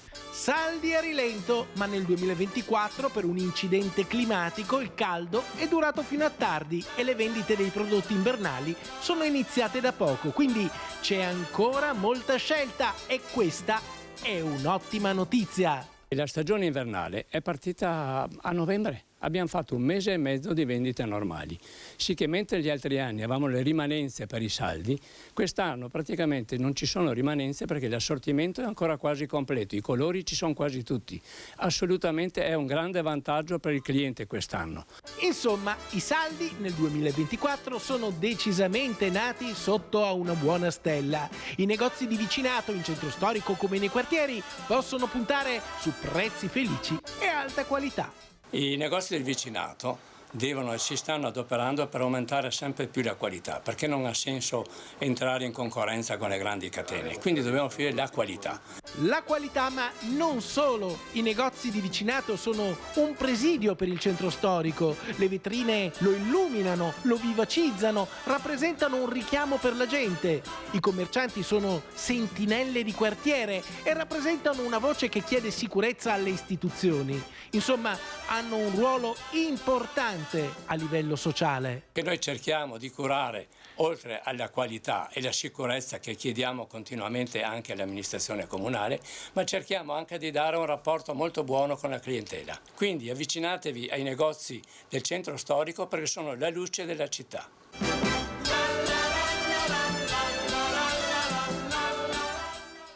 Abbiamo Maurizio da Verona. Ciao Maurizio. Buongiorno a lei, buongiorno a tutti i suoi ospiti e buongiorno al popolo veneto. Rubo solo 2 secondi perché qualche giorno fa qualcuno ha festeggiato, ha ricordato il giorno della memoria. Bene, allora io ricordo il giorno della falsemia Covid, inizio 2020. Istituirò anche quel giorno della memoria, visto che alcune autorità mondiali hanno fatto un olocausto di esseri umani, uccidendoli e facendo restrizioni dei diritti umanitari e dei diritti naturali. Grazie a tutti, buongiorno. Abbiamo sentito Maurizio da Verona. Allora, Sindaco Piton, come commenta sia il servizio che abbiamo visto? Tornate nei centri storici, nei nostri negozi, trovate qualità, cortesia, gentilezza, ma come dice il professor Corò, non basta più. Prego. Sì, io tra l'altro proprio 2 domeniche fa sono stato a Vicenza perché c'era una mostra di antiquariato, sono un pochettino appassionato di queste cose, e, oltre che è una città insomma straordinaria, bellissima, e appunto questo evento, no, del mercatino che portava un sacco di persone animava anche il centro storico, insomma, e ho visto anche queste botteghe con la gente che entrava, ahimè anche mia moglie ha acquistato insomma dell'abbigliamento, e quindi una battuta giusto per smorzare un po' i toni. No, ma i mariti sempre dicono così, mamma mia se entrate in negozio. Vai. Però è stato insomma, ecco, piacevole, e guardate, è una cosa veramente bellissima vivere i centri storici delle nostre città, avere le nostre botteghe funzionanti e aperte, e ripeto, però in qualche maniera dobbiamo dare una mano. Ecco, a Vicenza c'era questo evento, ce ne saranno altri, per cercare di far calamita e portare via un po' di commercio magari all'Amazon o qualcun altro. Ecco, viviamo i nostri centri, anche i sindaci hanno comunque il loro compito magari di creare eventi insieme alle associazioni, le Proloco, immagino, o altre associazioni, per far vivere i nostri centri storici. Però, Sindaco Piton, io devo anche dire che le barriere architettoniche, specialmente nei centri storici o quando qualcuno esce di casa, non è che siano state molto attenzionate, ed è una popolazione fatta di molte persone che hanno tutti il diritto di vivere una vita normale. A parte, vediamo anche la foto del Sindaco Piton, pronta alla comunità alloggio, un aiuto ai diversamente agili. Questo li chiamo io così, non sono disabili per me, si muovono in maniera diversa, perciò li chiamo diversamente agili. Ecco, perché non attenzionare? Si parla di Olimpiadi, si parla da pista da bob, però si parla anche di alberghi 3-4 stelle che non sono adatti per ospitare questi atleti, questi campioni che hanno portato a casa veramente tantissime medaglie, perché qualcuno la parola disabilità anche a livelli molto alti dà fastidio, fa fatica a sedersi assieme a una persona diversamente agile. Allora anche voi dovete, visto che adesso avete fatto squadra, Sindaco, siete in tanti, pensare anche a queste persone che hanno portato anche alto il nome dell'Italia, ma mi sembra che non facciamo dei passi molto grandi in questo. Beh, guardi, noi siamo assolutamente, parlo di Meduna di Livenza, il mio comune, con l'anima e la coscienza assolutamente a posto, nel senso che già dal 2019 ci siamo insediati in quel di Meduna e abbiamo lavorato in simbiosi per le persone che hanno difficoltà. Guardate, il mio vice sindaco vive la disabilità di prima persona perché ha una figlia disabile al 100% e chi meglio di chi la vive sa le difficoltà. Ecco.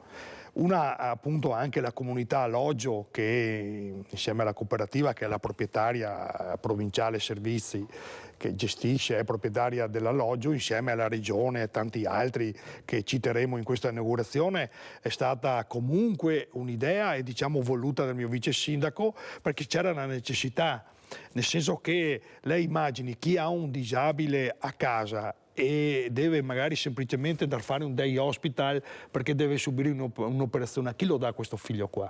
A una struttura privata pagando centinaia di euro, quindi mettendo ancora in più in difficoltà economica queste famiglie, o la possibilità, come in questo caso, che è una comunità alloggio che ha gli accreditamenti regionali e quindi con dei servizi ottimi, a prezzi giusti, convenzionati, può portare questo ragazzo qui, che lo gestiscono accuratamente, dando anche dei servizi ulteriori a quello che è solo la gestione del ragazzo e lascia le famiglie insomma con la serenità di affrontare delle difficoltà quotidiane con una serenità profonda. E nel territorio pitergino era una struttura che comunque ne avevamo bisogno perché poi queste persone agiscono all'ombra, non vanno neanche, io lo vedo, abbiamo aperto adesso questo sportello sociale e guardi, lo abbiamo aperto, io le dico,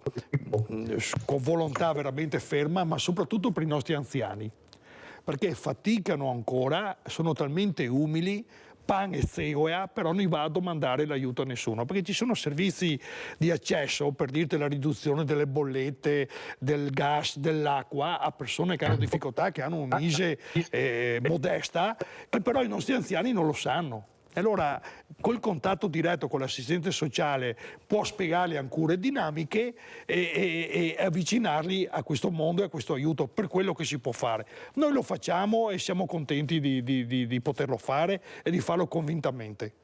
Allora, professor Corò, ecco, questo mondo anche io ho avuto diversi ospiti che delle volte trovano addirittura difficoltà a entrare in un negozio.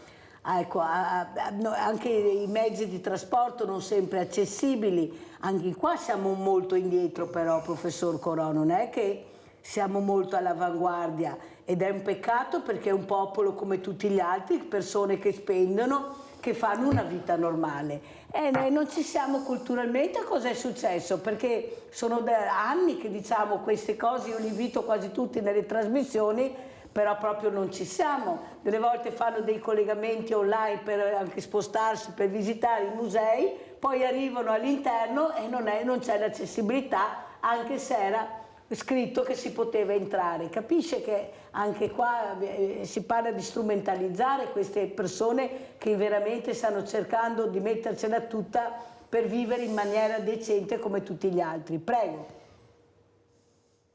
Sì, diciamo sicuramente questo è uno dei temi sui quali insomma c'è da lavorare, non c'è dubbio, qualcosa è anche stato fatto, perché se penso a come anche le stesse scuole intanto, che sono diciamo un presidio importante nelle città, e anche perché, come dire, abilitano poi anche i giovani quando diventano adulti ad alcune sensibilità, ecco, ad esempio nell'ambito delle scuole, nelle strutture ad esempio delle università, le barriere architettoniche e in genere quello che potremmo chiamare insomma un'accessibilità insomma a persone anche con diverse abilità. Mi pare che insomma sono state fatte. C'è comunque molto da fare, peraltro siccome siamo partiti ragionando del commercio, non dobbiamo sottovalutare il fatto che il commercio online, ad esempio, consente a chi ha delle disabilità di fare e senza dover appunto sottostare invece a barriere che nell'offline invece spesso si incontrano. È vero anche che, come dire, oggi questo tema sta diventando, come dire, anche per le soluzioni che abbiamo, le esperienze insomma che ci sono in giro per il mondo, che, come dire, stanno anche diventando per alcuni centri un elemento interessante anche di attrattività. Pensiamo appunto che un tema importante anche per il Veneto, quello del turismo accessibile, no? Che significa certamente barriere, no? Cioè ridurre o eliminare per quanto possibile le barriere architettoniche, ma creare in generale, no? Una maggiore anche cultura dell'accoglienza delle persone con disabilità, perché poi non c'è solo la disabilità fisica, no? No, ci sono alcune disabilità sensoriali, ad esempio per i ciechi, i sordomuti, ma pensiamo adesso anche, voglio dire, alcune disabilità magari meno evidenti, ma che in realtà, essendo più diffuse, sono anche, diciamo, economicamente insomma, no, più promettenti nel momento in cui ci si investe. Non so come essere i dislessici, ad esempio, per leggere alcuni messaggi, i menu, no, o diciamo anche una serie di altre comunicazioni che invece ad esempio nei musei, no? Che ci sono didascalie, attenzione. Ecco, prestare attenzione anche a questi soggetti genera nei luoghi che lo fanno, che siano musei, che siano ristoranti, che siano negozi, che rendono quindi accessibili, no, i loro servizi, li rendono più attrattivi, no? E se questo diventa un fenomeno più generale, ad esempio una città, adesso abbiamo sentito il sindaco che mi pare ha una particolare sensibilità a questo tema e quindi gli va anche dato atto, ma se oltre diciamo a una iniziativa singola, no, diventa un insieme di iniziative che riguarda quindi la città, insomma la comunità, quindi anche con percorsi formativi che ad esempio riguardano appunto ancora una volta i commercianti, i ristoratori, i camerieri, pensiamo ad esempio per qualcuno la possibilità di poter utilizzare il LIS, no? Per poter dialogare ad esempio in un ristorante o in un negozio. Ecco, elementi di questo genere renderebbero molto attrattivi i centri storici, altri centri, insomma, anche e comunque appunto queste strutture di cui oggi abbiamo parlato, anche attraverso iniziative che quindi fanno, come dire, sia il bene, no, dei negozi, sia anche appunto di persone che sarebbero quindi incluse anche all'interno della società. E quindi credo che sarebbe un beneficio reciproco da fare. E anche questo mi pare uno spazio nel quale si può lavorare e credo che trasmissioni come queste aiutano in qualche modo a creare la consapevolezza non solo del problema, ma anche della possibilità di trovare delle soluzioni virtuose. Allora andiamo a sentire, adesso ci spostiamo a Treviso, commercianti, Treviso, salvi i negozi. Andiamo a sentire cosa dicono i commercianti.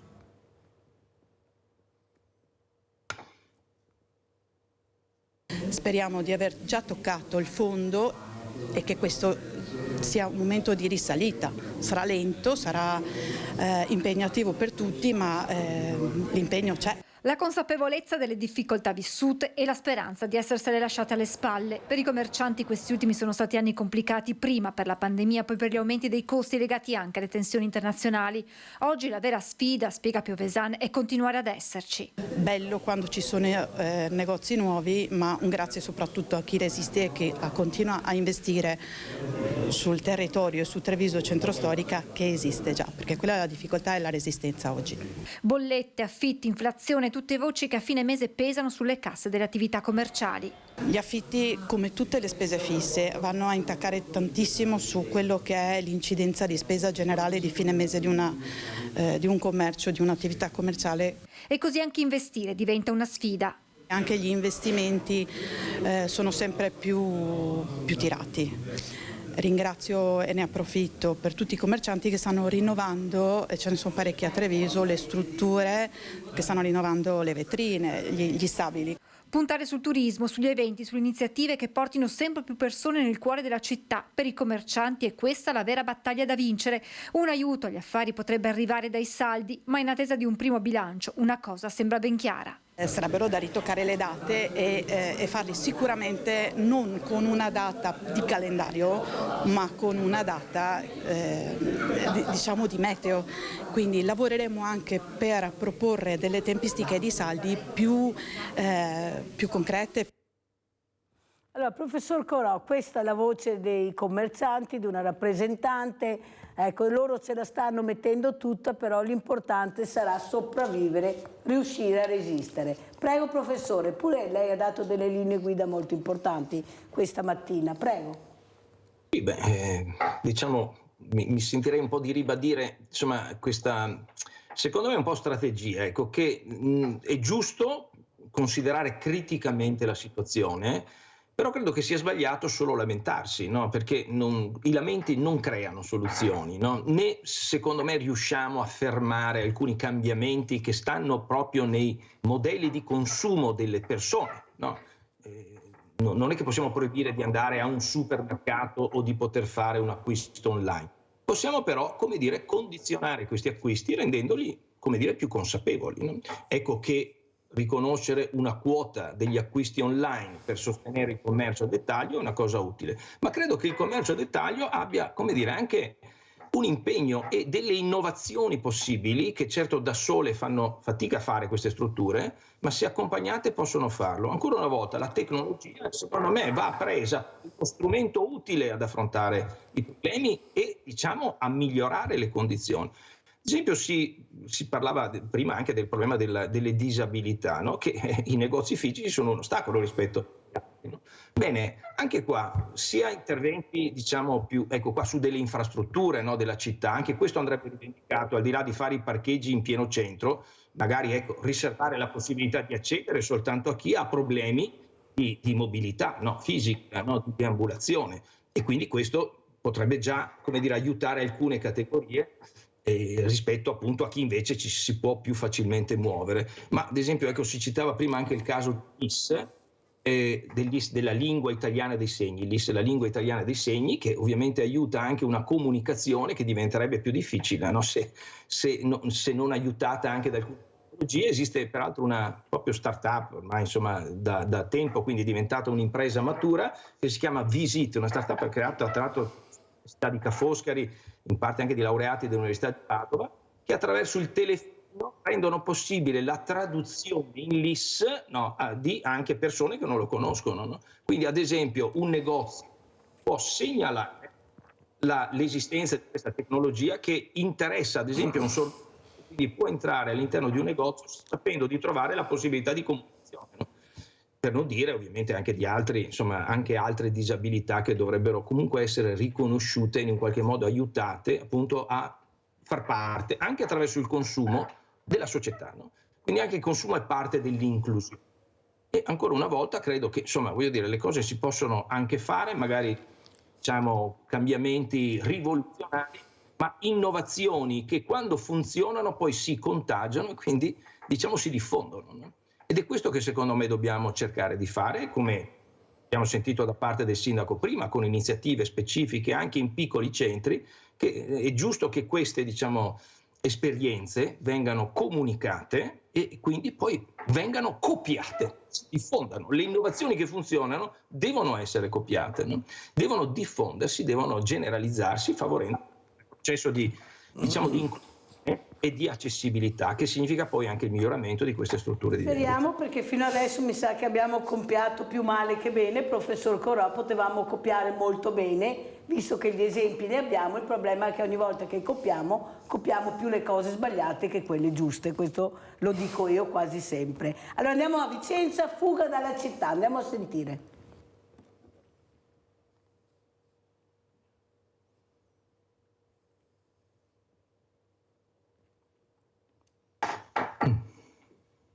Fuga dalla città.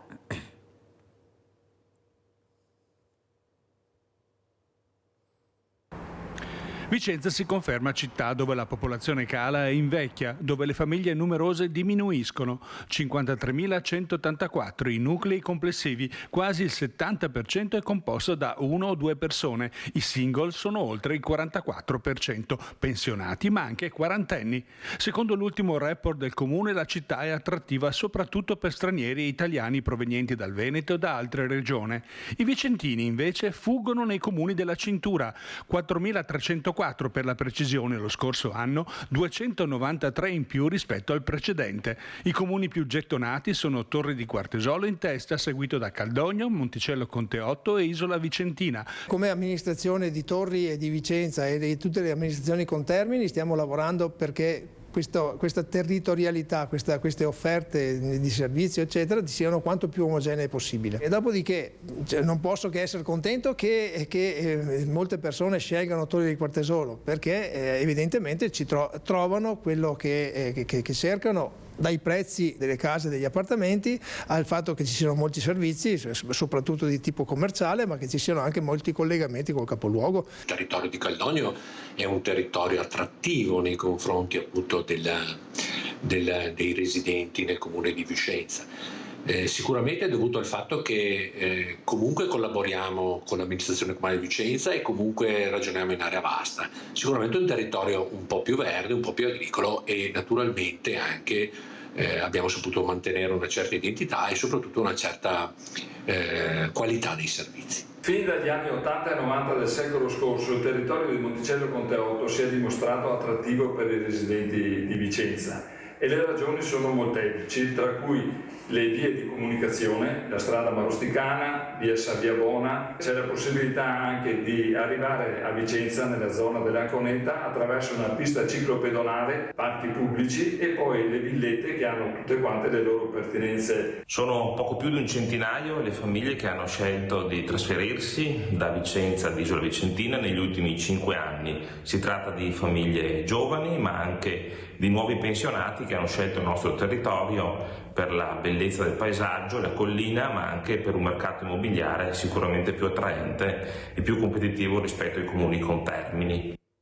Infatti io direi proprio il mercato immobiliare, che sono costi completamente diversi con questi costi delle case o affitti. Allora, Sindaco Pitton, lei è in controtendenza invece, mi sembra, dopo aver sentito tutti questi sindaci. Sì, ne siamo veramente orgogliosi, insomma, ecco un bel piccolo segno verde, perché dei 44 comuni della provincia di Treviso, Meduno è l'unico che è in controtendenza, siamo in crescita demografica, abbiamo anche dovuto nelle scuole elementari dividere, fare 2 prime, quindi questo mi dà orgoglio e ci orgogliamo, perché vuol dire che insomma stiamo lavorando nel verso giusto. Poi per l'amor di Dio siamo anche un paese di confine, abbiamo varie zone industriali, molto probabilmente il mercato, nonostante il PGRA, il piano alluvioni che blocca di fatto fino al 27 l'edilizia, ci sono gente che recupera, ecco, non solo extracomunitari ma anche coppie e soprattutto giovani, e questo ci fa piacere, ecco, per quello che spingiamo che il paese viva, i servizi vivano e che ci siano ancora le vecchie botteghe. E se posso lasciarmi un attimo a quello che ha detto il professor Coro, sono pienamente d'accordo, perché nel senso che coi ciacque non si impasta fritto e disea, visto anche che abbiamo adesso. Anche se è stagione, però è vero anche comunque i commercianti devono attivarsi, devono dare dei prodotti magari innovativi, devono mettersi anche loro online, magari sacrificandosi qualche sabato e domenica, perché purtroppo i centri commerciali sono aperti ormai H24 e quindi le domeniche dove le famiglie frequentano più il centro magari trovare il compromesso da dare i servizi servizio appunto con le botteghe aperte. Allora Sindaco, mi permetta anche questa domanda, perché bisogna sentire anche cosa ne pensano i sindaci di questo Fleximan, di questo abbattimento di questi importanti centralini che segnalano la velocità. La sua opinione qual è? Beh, guardi, le parla uno che purtroppo ne ha prese multe, magari 4-5 km orari in più, non velocità pazzesche. Allora, per alcuni versi io sono completamente d'accordo, soprattutto dove ci sono stati incidenti mortali, dove le strade invogliano a correre e ci sono stati appunto incidenti pericolosissimi. Dove invece viene fatto per far cassa, lì sono assolutamente contrario. I cittadini ne pagano già molte. Ok, io stesso, guardi, da 37.000 euro che avevamo il bilancio delle multe le ho quasi ridotto a metà, quindi ai miei vigili urbani ho detto: ragazzi, frazionate chi evita e non rispetta le regole in maniera ben chiara, non mettiamoci magari a mezzogiorno quando escono dalla zona industriale che sti operai vanno a casa per mangiare e andiamo. Dobbiamo anche là usare il buon senso, però far rispettare le regole e soprattutto, e chiudo, dico, la prevenzione stradale si fa alle scuole, non si fa con le multe, non si fa dopo, vanno educati alle scuole i ragazzi. Allora, avete sentito cosa ha detto la mia ospite l'altro giorno, questa rappresentante della polizia locale di Noventa di Piave? Non pagate, se prendete, si arriva a questa sanzione perché c'è la tolleranza, non pagate, se è del 10% la tolleranza non va pagata, fate ricorso ma non pagate, perché se c'è questa tolleranza non si deve pagare, perché quando avete pagato non si torna più indietro. Questo lo trovo scandaloso, vergognoso, Sindaco Piton, sì, perché quando tu vedi che c'è questa tolleranza non dovresti neanche mandare la sanzione, visto che per legge c'è questa tolleranza, invece qualcuno invece fa tutto l'incontrario e questo è inaudito, perché prendere questa sanzione, posto il 50, vai al 54, con questa sanzione che scrive entro 3 giorni, entro 6 giorni, perciò la paura anche, aspetta che pago, e dopo invece hai la possibilità di fare ricorso al TAR e non pagare perché c'è questa tolleranza. Eccola, come dicevo, vuol dire fare cassa. Non fare cassa vuol dire almeno un limite di 9-10 km orari che ci stanno, e allora là le cose sono diverse. 4-5 km orari vuol dire fare cassa. Però l'ha pagata anche lei che non doveva pagarla, perché c'era la tolleranza e anche lei non lo sapeva. E questo perché è evitiamo e si paga, non va bene. No, non va bene. Allora andiamo a Vicenza, sempre sentiamo il sindaco Possamai cosa dice sui limiti dei 30 km orari. Limiti a 30 km orari, una polemica che ha attraversato l'Italia. Posizione ideologica oppure prudenziale? C'è chi l'ha vista come l'ennesima penalizzazione contro gli automobilisti, che poi sono i cittadini che salgono in macchina per rincorrere la propria vita quotidiana fatta di lavoro, casa, spesa, bambini, scuole. Ma l'altra faccia della medaglia sono i pedoni, i ciclisti, i residenti che auspicano più sicurezza stradale. Ci sono viali a grande scorrimento, ma ci sono anche le piccole vie di quartiere, ci sono le zone da tutelare per la presenza di scuole, di ospedali. Una distinzione che fa anche il sindaco di Vicenza, Giacomo Possamai. È chiaro che in città ci sono strade e strade. Le strade di scorrimento non possono essere a 30 km orari, mentre tutte le strade dei quartieri è opportuno che lo siano. Quindi a Vicenza no al modello Bologna Città 30, progetto bocciato anche dal Ministero delle Infrastrutture e dei Trasporti, che con una direttiva ha precisato che qualsiasi fissazione generalizzata di limiti di velocità nel contesto urbano risulta di per sé arbitraria. In effetti un'imposizione generalizzata di un limite così basso potrebbe causare intralcio alla circolazione e potrebbe persino essere pregiudizievole sotto il profilo ambientale, creando ingorghi e code stradali. Di contro ci sono quartieri dove le auto passano obiettivamente troppo velocemente. Anche nelle vie strette dei quartieri, anche dove passano i bambini, anche in zone dove bisognerebbe stare veramente attenti, ci sono auto che sfrecciano, quindi su questo ci deve essere anche un impegno da parte nostra, dell'amministrazione comunale, con la polizia locale, a presidiare di più i quartieri. Il Ministero ha ricordato come ci siano alcune condizioni per abbassare il limite già fissato a 50 km/h. L'assenza di marciapiedi e movimento pedonale intenso, oppure anomali restringimenti della strada o pendenze elevate, oppure ancora andamenti tortuosi di nuclei storici e vecchi centri abitati, la pavimentazione scivolosa o curve pericolose. Al di fuori di questi casi, ogni deroga a 50 km/h dovrebbe essere quindi motivata. È importante dire che a Vicenza ci sono già tante zone 30, nel senso che all'interno di tanti quartieri le precedenti amministrazioni hanno previsto il limite di 30 km/h, in particolare vicino alle scuole e ai luoghi di particolare interesse. Ed è importante che sia così e l'amministrazione ha in mente anche in altri quartieri, dentro i quartieri, di inserire zone 30. Allora, professor Corò, come commenta anche da uomo, da automobilista e come ci saluta? Prego, professore. Questo sappiamo è un argomento controverso, come è stato anche introdotto. No, però diciamo, condivido molto quanto diceva adesso il sindaco Possamai, tra l'altro è una città Vicenza che conosco perché insomma è anche la mia città di origine, insomma, quindi che frequento insomma spesso e che in ogni caso, ad esempio nelle aree centrali c'è poco da fare, la media dei 30 km/h comunque non è superata, soprattutto in situazioni diciamo di congestione. Questo peraltro riguarda la gran parte delle città, ovviamente parliamo di medie e grandi città italiane, dove la velocità media è sotto di 30.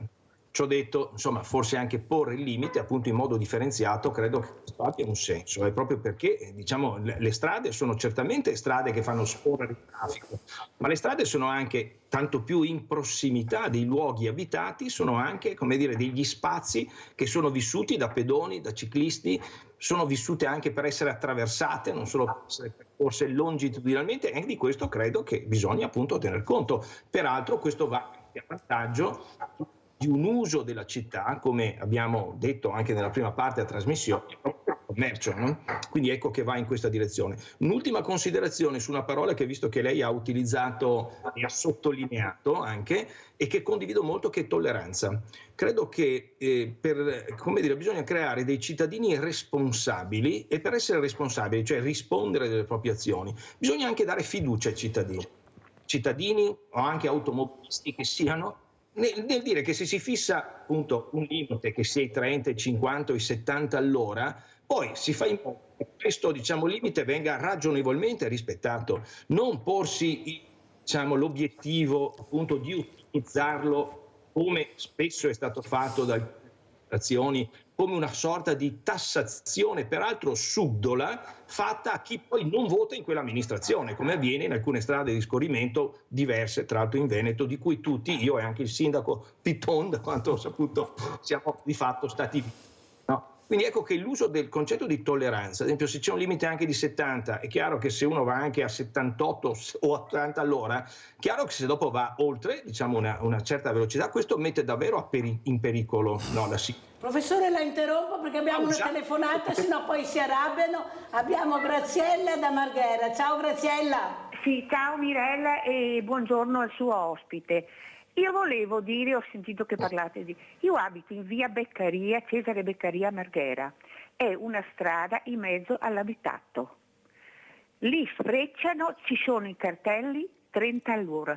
Diversi ce ne sono in via Beccaria. Sfrecciano come razzi. Tu ti devi fermare sulle strisce pedonali e farli passare, perché sennò ti buttano sotto. Non c'è mai un vigile, non c'è mai nessuno. E va bene così allora. Sfrecciano a 50-60 all'ora e c'è i cartelli, va bene, la tolleranza la rispettiamo, però cavolo di tolleranza, ti buttano sotto qua. Grazie Graziella, è vero, i limiti non vengono rispettati, hai proprio ragione, i limiti di velocità è una cosa incredibile, questa è la verità, inutile che possiamo passare il messaggio a un altro, siamo così, basta uscire la mattina e vedere cosa si vede, ecco il codice della strada è una cosa che qualcuno non riesce proprio a entrare. Allora ringraziamo il professor Giancarlo Corò, professore di economia applicata all'Università Ca' Foscari di Venezia che è stato con noi. Grazie. Professore Sindaco Piton, come ci saluta? Io ci saluto pensando al professore che insegna all'Università Ca' Foscari.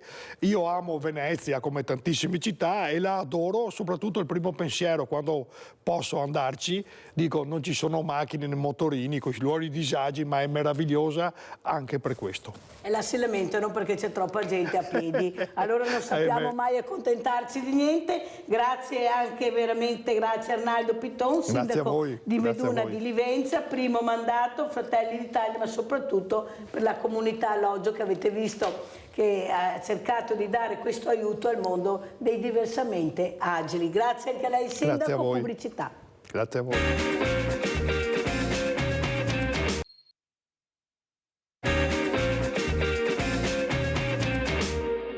Perché questa foto? Perché abbiamo ospiti in presenza, Thomas Quintavalle, fotografo diversamente agile perché si muove in sedia a rotelle, ma perfettamente in grado di gestire la vita nella normalità per quello che si può, perché prima parlavamo di barriere architettoniche, di persone che vedono queste realtà con occhi diversi, invece dovrebbero guardarli con gli occhi come guardano tutte le altre persone, che ancora le etichettano con nomi incredibili invece di chiamarli per nome un cognome, visto che lo hanno. Allora grazie, poi ne parliamo, e saluto anche Monica Poli, collegata con noi da Venezia, cittadini non distratti. Grazie Buongiorno Monica a Poli tutti. di essere qui anche lei. Allora Thomas, cosa ci racconti? Ecco, questa difficoltà a uscire al mattino, cercare veramente di trovare la strada giusta, il modo giusto per arrivare. Cosa vuoi dire? Abbiamo fatto dei passi in avanti oppure siamo ancora molto fermi? Parliamo di disabilità o in senso allargato? Disabilità.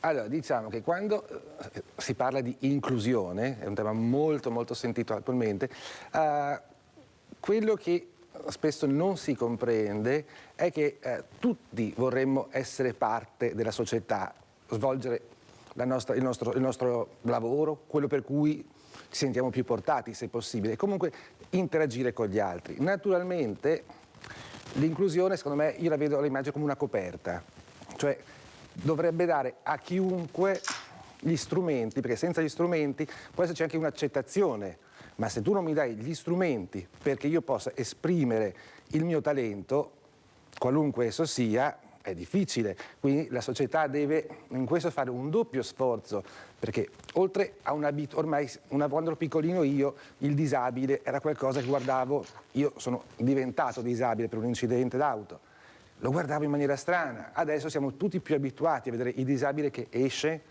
il disabile che guida la macchina, il disabile che vince le medaglie alle Olimpiadi. Pertanto, secondo me una prima fase è stata, in un certo senso, accettata, cioè quella che le persone disabili possono avere un ruolo attivo e non solo passivo nella società. Ora bisogna fare uno sforzo il più difficile, perché offrire gli strumenti significa cambiare non soltanto la mentalità, ma cambiare anche l'ambiente, renderlo più accessibile, più facile, perché se tu mi assumi in un ufficio ma non mi dai una scrivania alla mia altezza, oppure se ho un altro tipo di handicap, non soddisfi, non riesci ad aiutarmi nel coprire, diciamo, questi buchi, è difficile che io possa esprimere. Pertanto serve anche questo ulteriore sforzo di dare gli strumenti.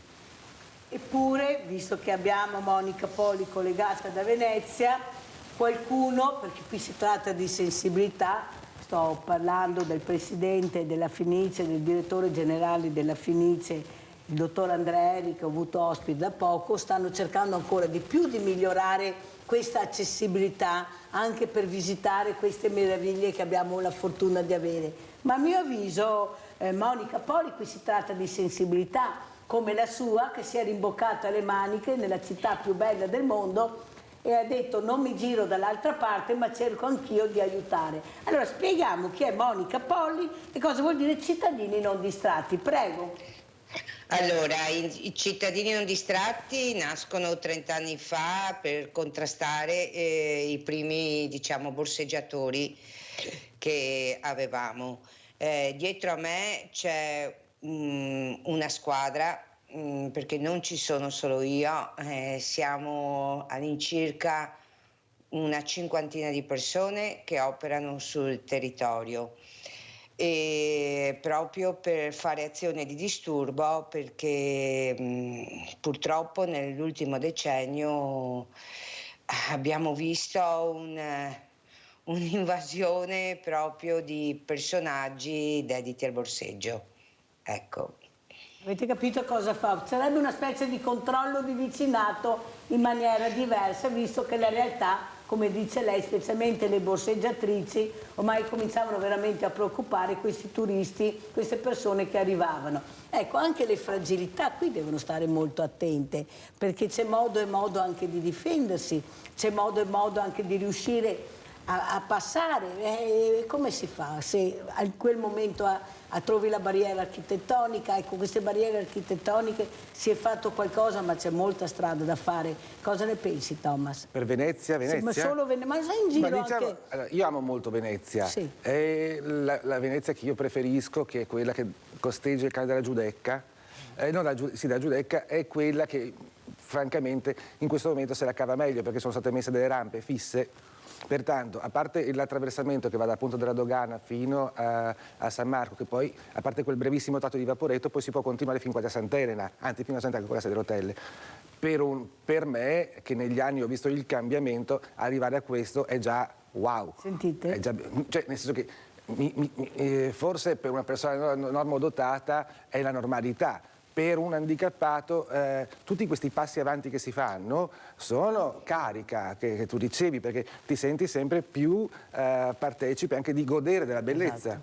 Questo che dovrebbe essere una cosa... Sì, naturalmente le cose, sono tantissime le cose che si possono migliorare, assolutamente tante. È una questione anche di sensibilità politica questa. Assolutamente. Perché bisogna investire. Sì, anche perché diciamo la popolazione sta invecchiando. Quello che tante volte le persone non capiscono è che noi nasciamo con le ruote, siamo dei bambini, moriamo con le ruote. Cioè la ruota, certo. la non autosufficienza è una condizione che per la maggior parte delle persone a un certo punto, chi ha la fortuna di invecchiare, a 90 anni arriva e ti ritrovi bambino. Devi essere accudito, ma devi anche avere un territorio che sappia aiutare. Certo. Ascolta Thomas, tu eri una persona normalissima, come hai detto, dopo purtroppo questo incidente stradale ti ha cambiato la vita, però ti sei rimboccato le maniche e forse hai capito che c'era la possibilità di fare magari non tutte le cose che facevi prima, ma se c'è la volontà di raggiungere l'obiettivo di vivere, perché questa vivere nelle condizioni diverse, ma di vivere. Ecco, cosa hai provato nel momento che ti hanno detto che non saresti stato più come prima? Sì, diciamo che non è come nei film in cui arriva il dottore che ti dice lei non camminerà più, te ne rendi conto piano pianino, anche perché poi sono stato ricoverato in un reparto di traumatologia spinale, quindi le sedie rotelle erano spuntate improvvisamente come funghi. Quando è successo questo? 1995, io avevo 20 anni, quasi 21. Nel fiore della giovinezza. Diciamo che io ho sempre avuto un buon carattere.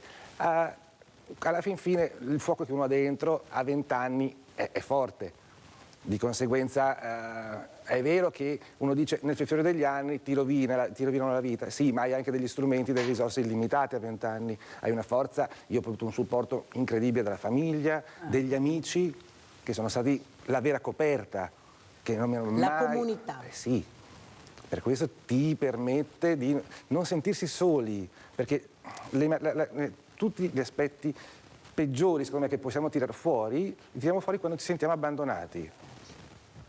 E là diventa il problema, perché arriva la depressione, ti chiudi in casa, ma questo riguarda non soltanto un disabile, riguarda un immigrato, riguarda un disoccupato, perché quando ti senti solo è come se la tua barchetta diventasse una zattera che va alla deriva e tu hai bisogno di sentire i tentacoli della società proprio che ti abbraccino. Infatti la foto che abbiamo visto e che prego la regia di mandare ancora in onda fa vedere il mare, la spiaggia. Ecco, guardate che foto ci ha mandato. Cioè una cosa bellissima. Perché mi hai mandato questa immagine? Cosa vedi in questa immagine tu da fotografo? Cosa vuoi far vedere? La vita, perché io alla fin fine spesso, a volte per esempio al mare, con la sedia a rotelle fai più fatica di altri perché non ci sono le passerelle, questo e quest'altro. Per me la fotografia è uno strumento che mi permette di raccontare anche la vita degli altri, osservare, mi dà piacere vedere una scena come questa in cui si respira serenità fondamentalmente, bellezza, serenità, è quello che io cerco di fare sempre, ma mi viene abbastanza spontaneo, non è che io cerco per forza la felicità o la serenità nelle foto, mi viene spontaneo, cerco di catturare quei momenti belli della nostra esistenza. Una cosa che noto però anche il colore, la luce, importantissima. Sì, la luce è fondamentale, assolutamente, sì. Questa luce importante, la luce che vede ogni mattina anche Monica Poli, che ha la fortuna di vivere in questa città, che la invidiamo, io la invidio perché è una città bellissima, ma adesso che è arrivato il carnevale, che sta arrivando il carnevale, come funziona? Ecco, anche con questo accesso diverso, cosa ci racconta Monica?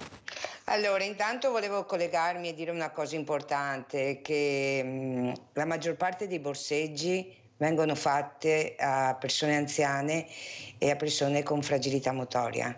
Ecco, e questa è una cosa gravissima. Noi abbiamo video, abbiamo filmati e questo non deve accadere.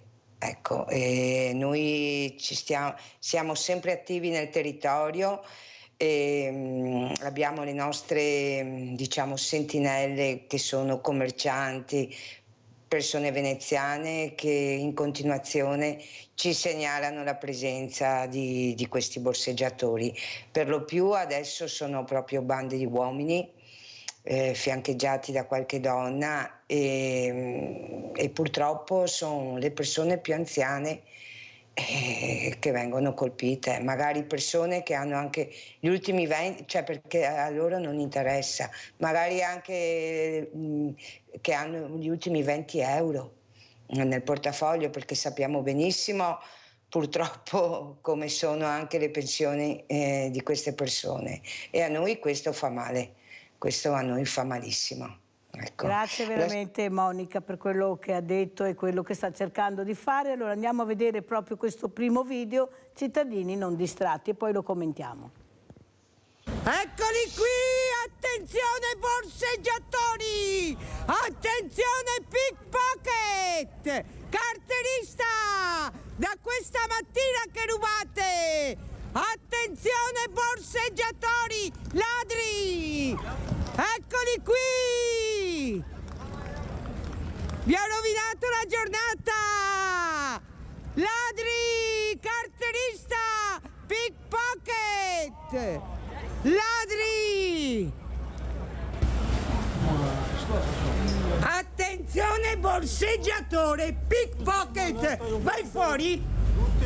Vai fuori! Pezzo, vai fuori! Vai fuori! Ladro! Sputami! Sputami, ladro! Pickpocket! Attenzione borseggiatore! Attenzione borseggiatore! Vai fuori! Vai fuori, ladro!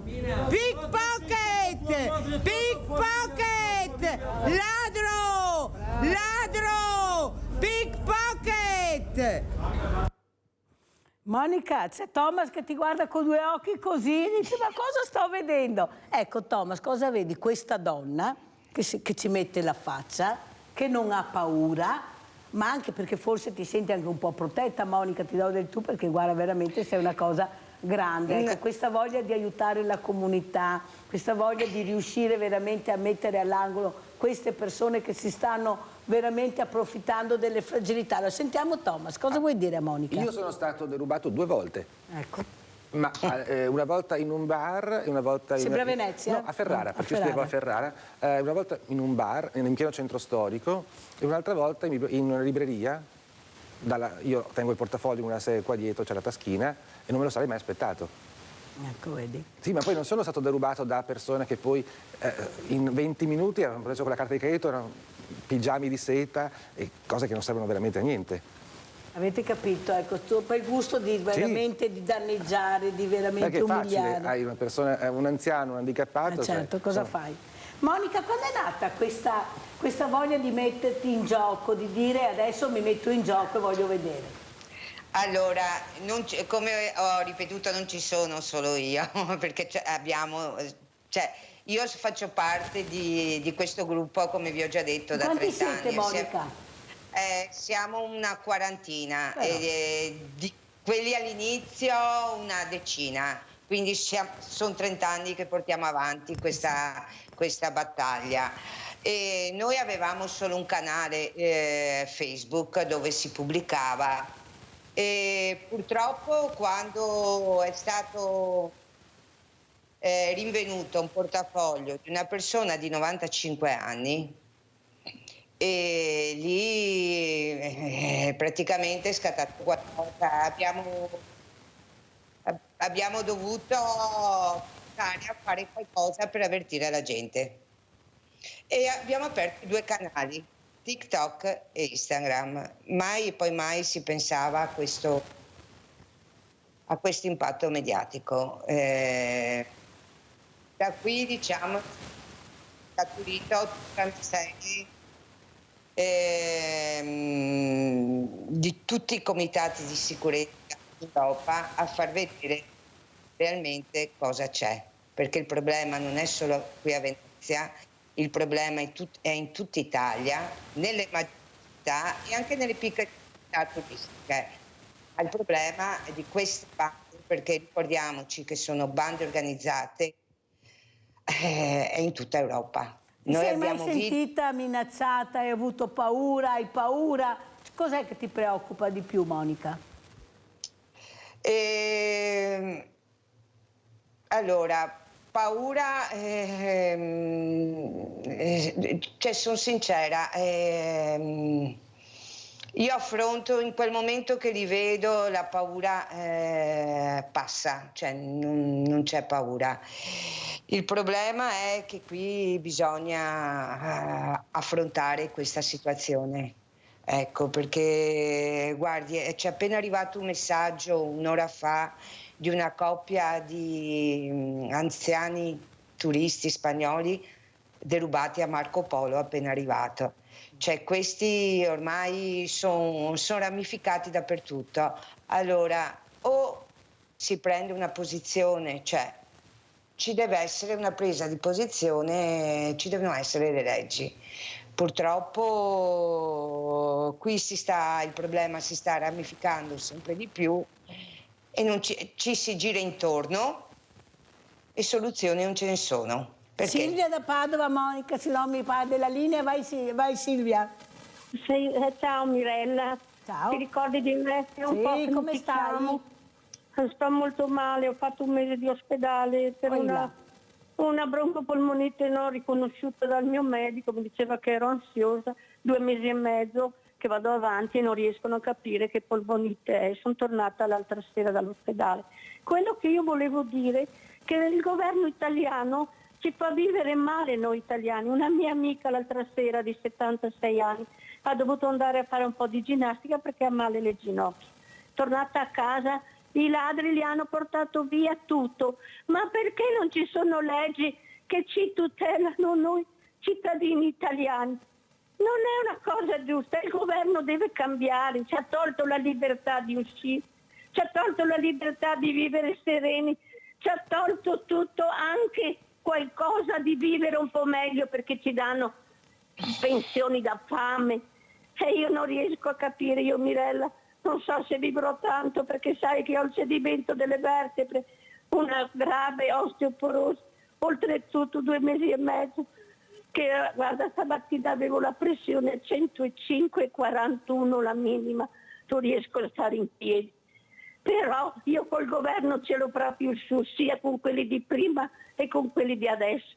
Accolgono e fanno morire i loro cittadini italiani. E non è giusto, non è giusto. Deve fare qualcosa, signora, deve andare a Roma a dirgliele queste cose, che alla sera noi alle 4 chiudiamo dappertutto. E così è la vita nostra, di noi italiani anziani, ha capito? Mirella, tu che tanto fai, cerca di fare qualcosa anche su intanto queste ti cose. sento bene, mi sono contenta perché hai una voce squillante, perciò stai male, ma io ti sento bene. Silvia, ti chiamo così, ti tengo su di morale e ti sprono a chiamare così vivi, ecco, in maniera diversa la giornata. Grazie Silvia per quello che hai detto, devo correre purtroppo, andiamo a vedere Cittadini non distratti, il secondo video. qua! Altri 4 borseggiatori! Pickpocket! Borseggiatori! Pickpocket! Carterista ladroni! Pickpocket!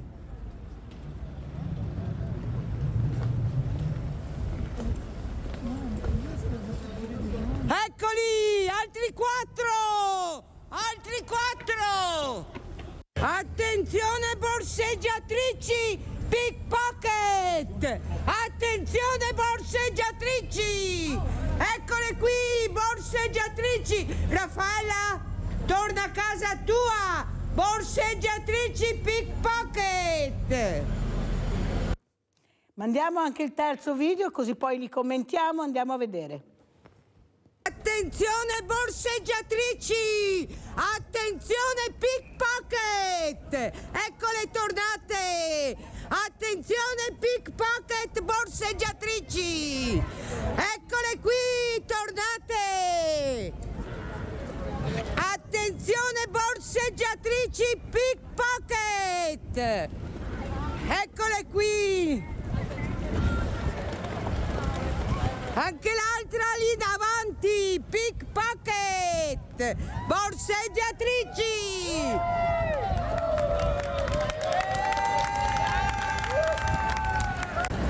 Eccola Shakira e Beara, attenzione borseggiatrici, attenzione pickpocket. Eccole tornate, Shakira e Beara, non possono stare qui a Venezia. Eccole qui, Shakira e Beara, attenzione, pickpocket, ladre, carterista, eccole qui, guardatele bene signori, non possono stare qui a Venezia, tornate, eccole qui signori, Shakira e Beara, carterista ladrone! Carterista pickpocket ladrone! Senti Monica, ma dopo cosa succede? Raccontami dopo, vengono segnalate, come funziona? Perché tu veramente ci stai facendo vedere poi al di sopra di ogni sospetto, diceva Thomas, ma guarda che roba, sì. È quello il problema grande, che non le riconosci? No. Prego. Allora, noi ci attiviamo subito a chiamare il 112, anzi approfitto per dire a tutti i cittadini, attivatevi a chiamare, a segnalare, fate quel numero 112, perché una semplice telefonata e rimane in memoria. Ecco, noi, io personalmente faccio azione di disturbo, poi se vedo magari se c'è qualche forza dell'ordine nei paraggi, ecco, segnalo. Le ultime 2 che abbiamo viste, quel video là è stato fatto una settimana fa, una delle 2 fa parte di un'operazione, Operazione Bimbo del 2018-2019 a Milano, cioè proprio di una organizzazione criminale. L'altra Shakira invece è quella che ha minacciato, ha messo una taglia su Mattia Pezzali, che è del Comitato Sicurezza di Milano, che hanno messo una taglia di 500 euro, 250 euro per picchiarli. Ecco, queste sono le 2 signorine. Il secondo video che avete fatto vedere, che siamo davanti alla stazione, quei 4 lì erano nuovi. Io, fatalità, anche quel video è nuovo, di una decina di giorni. Prima ero in Piazzale Roma, cioè nel giro di 5 minuti ho contato 10 borseggiatori, perché questi fanno orario dalle 9:30 di mattina fino alla sera 11 e mezza. Ecco. Pensate. Abbiamo Antonio da Padova, poi continuiamo. Veramente Monica, grazie per quello che ci stai raccontando, così capiamo quanto importante è stare attenti, ecco, specialmente quando si esce di casa. Massima attenzione a tutti, indipendentemente dove vivete, perché sono dappertutto, questa è la verità. Prego Antonio. Sì, pronto, buongiorno Mirelle, buongiorno anche agli ospiti. Questo qui è un paese della cuccagna. Perché dicono che l'Italia è un bel paese? Perché tutti vogliono venire in Italia, ma abbiamo questa gente qua che può venire in Italia. Io non ho capito perché sono persone segnalate dalla polizia eppure continuano a fare questo lavoro qua. Ma se tu sei segnalato, perché non vieni arrestato e messo in prigione? Per quale motivo che la polizia conosce queste persone qua e le lascia libere? Ma allora diciamoci la verità, la giustizia non esiste in Italia, non ci sono regole. E comunque diciamoci la verità, e mancano i soldi, ma i soldi ci sono, solo che purtroppo i soldi li prendono quelli di Roma, perché ci sono stipendi, e io ho visto tramite internet, stipendi da 4, 5, 6, 800 mila euro all'anno di stipendi. Ma per quale motivo? Cioè, qua Mirella non ci sono regole. Io farei una regola molto importante. Lo stipendio più grande non deve superare di 7 volte quello più piccolo. Perché dico questo? Perché se tu, politico, ti vuoi aumentare lo stipendio lo dovrai aumentare anche a quello che porta a casa 500 euro al mese. No che ci sono divari di 500 euro al mese con gente che porta a casa politici 30-40 mila euro al mese. C'è un divario troppo grande. Io voglio che questo paese abbia delle regole, se no andiamo avanti così. È come una giungla, Mirella, è come una giungla. Ci stiamo fregando l'un con l'altro, anche perché il mercato libero è solo una forma, è una lucciole per allodole, perché è un mercato che praticamente noi, popolo italiano, ci stiamo scannando l'uno con l'altro e loro a Roma ciapano 6, 700, 800 mila euro all'anno di stipendio. Buongiorno e grazie. Grazie a te Antonio, lo andiamo a vedere anche le foto di Thomas Quintavalle, altre foto che ha fatto, soprattutto ecco come commenti, è che queste fragilità sono sempre le più colpite, sono quelle più esposte, ma magari non si rendono conto del pericolo, ecco non solo i diversamente ai giovani, ma anche i bambini, le famiglie, qui non c'è distinzione, quando ti prendono di mira quello è. Prego. I borseggiatori intendi? Sì, sempre di loro, poi vediamo i quadri. Ma diciamo che fondamentalmente, credo, io abito a Mestre. Esatto. La percezione che ha la cittadinanza di Mestre è che si possa fare quello che ti pare, si possa fare di tutto perché tanto vige l'impunità. Quello che diceva Antonio. Assolutamente, perché comunque sia, anche le stesse pattuglie che tu vedi in piazza Ferretto sembrano quasi decorative, perché se tu ti sposti di 50-100 metri trovi lo spacciatore che non devi assolutamente guardare male perché rischi veramente uno schiaffone, trovi il borseggiatore, però si sentono liberissimi di agire nella totale impunità. Tanto sanno che non possono fare niente. Tanto sanno che al massimo fanno una gita di qualche ora in questura che si ritorna fuori. Allora, che immagini stiamo vedendo qui, Thomas? Queste sono immagini a cui sono molto legato, sono immagini della costa veneziana. Questa è la zona di Punta Sabbioni, per esempio, fanno parte di un progetto che si chiama... Che bella questa foto. Sì, è un'immagine che potrebbe essere stata fatta anche 30 anni fa, questa foto. Fanno parte di un progetto che si chiama Summertime, che racconta appunto la spensieratezza, l'estate nelle località meno frequentate del litorale veneziano. Questa è l'isola di Pellestrina, per esempio. Bellissima. Meravigliosa, sì, la parte che guarda la laguna. Vediamo altre foto, che così facciamo scorrere, prego. Questa è Caroman, poco dopo Chioggia, questo chioschetto sulla laguna, quasi da naufraghi, meraviglioso. Ripetilo perché sono convinta che tantissimo sanno neanche che c'è questo. Caroman è meravigliosa, è la fermata di Vaporetto che c'è dopo Chioggia. Vedete come non conosciamo il nostro paese, sì, noi andiamo alle Hawaii, andiamo di qua, andiamo di là e guardate cosa abbiamo a due passi. E questa cos'è? Qui siamo sempre a Punta Sabbioni, li chiamano i Montasù, quegli scogli che assomigliano molto al pane. Ma diciamo che alla fine bisogna conoscere, per creare consapevolezza devi conoscere. La conoscenza, l'educazione sono alla base di un paese maturo. Comunque complimenti Thomas per questi scatti bellissimi che ci ha fatto vedere, magari qualcuno viene voglia di visitare, perché veramente abbiamo dei luoghi incantati. In 40 minuti, 45 siamo a Venezia, attenzione ai borseggiatori e alle borseggiatrici, però potete arrivare in questi posti meravigliosi. A ce ne sono di meno borseggiatori. Magari perché sono si noterebbero di più. Sì. Allora andiamo a vedere anche questo ultimo video, scattolettisti, copertura, andiamo a vedere, poi commentiamo e salutiamo la nostra Monica Poli. Vediamo le immagini naturalmente, prego. Ecco qua. Monica, qui cosa stai raccontando? Allora, questi sono video, addirittura dovrebbe essere 2018. Questi sono i scattolettisti perché un giorno passando non ce l'ho più fatta, eravamo sul ponte di Rialto, perché insomma abbiamo 4 ponti dove loro si mettono ed è semplice mettere qualcuno per evitare, anche se è un gioco che tutti conoscono, però onde di colpare la gente sono intervenuta io. Allora, riguardo proprio, volevo rispondere anche a quel signore che ha telefonato. Il signore ha ragione.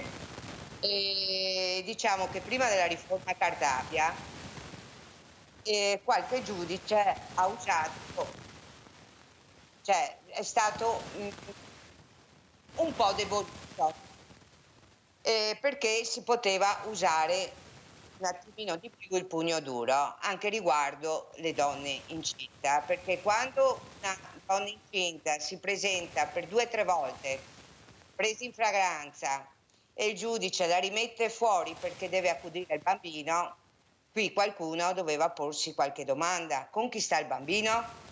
Allora una volta va bene, la seconda ti levo via il figlio, perché c'è anche dietro lo sfruttamento dei minori, perché ricordiamoci che ci sono bambine di 9-10 anni mandate a rubare e noi come cittadini siamo sempre occupati di questo. Queste bambine vengono prese, portate in casa famiglia e dopo un paio d'ore vorrei vedere se è al contrario. Con la riforma Cartabia cosa è successo? Che c'è stata la depenalizzazione dei reati, però sinceramente non hanno pensato ai cittadini egoisti, cioè qui c'è uno stato di degrado e di impunibilità che è una cosa faticosa, cioè qui si deve mettere mano alla riforma Cartabia, cioè bisogna tornare alla possibilità di ciò. Anche perché la sicurezza della persona dovrebbe essere al primo posto, perché la sicurezza, ma noi paghiamo le tasse per avere la sicurezza. Noi paghiamo le tasse, noi abbiamo le città a uno stato di degrado che è spaventoso, però non è da adesso, è nell'ultimo decennio. Perché tutto adesso? Perché non si è mai fatto qualcosa prima? La riforma Cartabia, sappiamo tutti, forse qualcuno non lo sa perché è stata fatta, perché l'Europa per i fondi del PNR ci ha imposto un 25% dei processi in meno, perché abbiamo le carceri piene e a rimetterci dobbiamo essere noi cittadini. Ma questa è follia, signori, questa è follia. Io lo dico, lo ribadisco, lo ribadiamo noi cittadini non distratti, perché le forze dell'ordine arrivano dove possono arrivare. Ecco. Hai fatto benissimo Monica Poli a ricordare che sono tragedie, perché sono tragedie che ci portiamo avanti da tanti anni. Ecco, ognuno si passa il cerino, però rimaniamo sempre fermi e questo è veramente allucinante, pensando, come dice Monica, a quello che succede tutti i giorni ai nostri diversamente giovani, ai turisti, ai bambini e a tutte le persone che escono di casa. Questo è intollerabile. Allora ringrazio tantissimo Monica Poli, collegata con noi da Venezia. Grazie a voi. Non distratti, grazie Monica, ci risentiremo ancora. Grazie anche a Thomas Quintavalle, fotografo in sedia a rotelle, spiegato anche in maniera che non ci sono dubbi, così ha deciso lui. Grazie veramente di essere stato con noi, ma soprattutto attenzione, è carnevale, ma non c'è solo il carnevale, tutti i giorni, specialmente alle fragilità, state attenti perché il nemico purtroppo è dietro l'angolo. State attenti. Grazie, grazie. La posta di Mirella.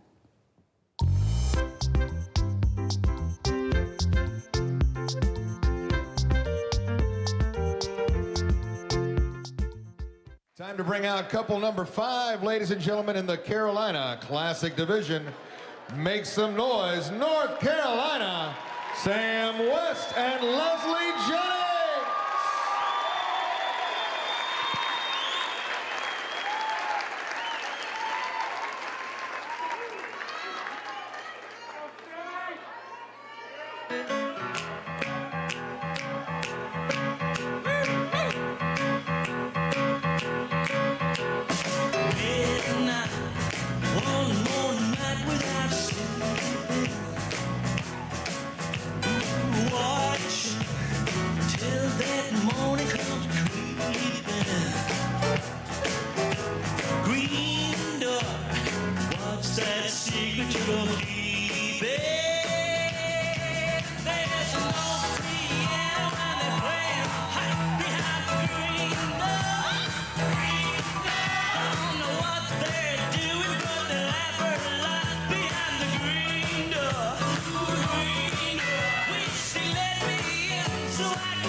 What's that secret you're leaving? There's no piano and they're playing hot behind the green door. Green door. Don't know what they're doing, but they laugh a lot behind the green door. Green door. Wish they let me in so I can find out what's behind the green door. Green door. And I'm all leaving through a smoky cloud behind the green door. Green door. When I said, George, send me some laugh out loud behind the green door. All I wanna do is show my happy pride behind the green door. Green door. Wish they let me in so I can find out why. Let 'em hear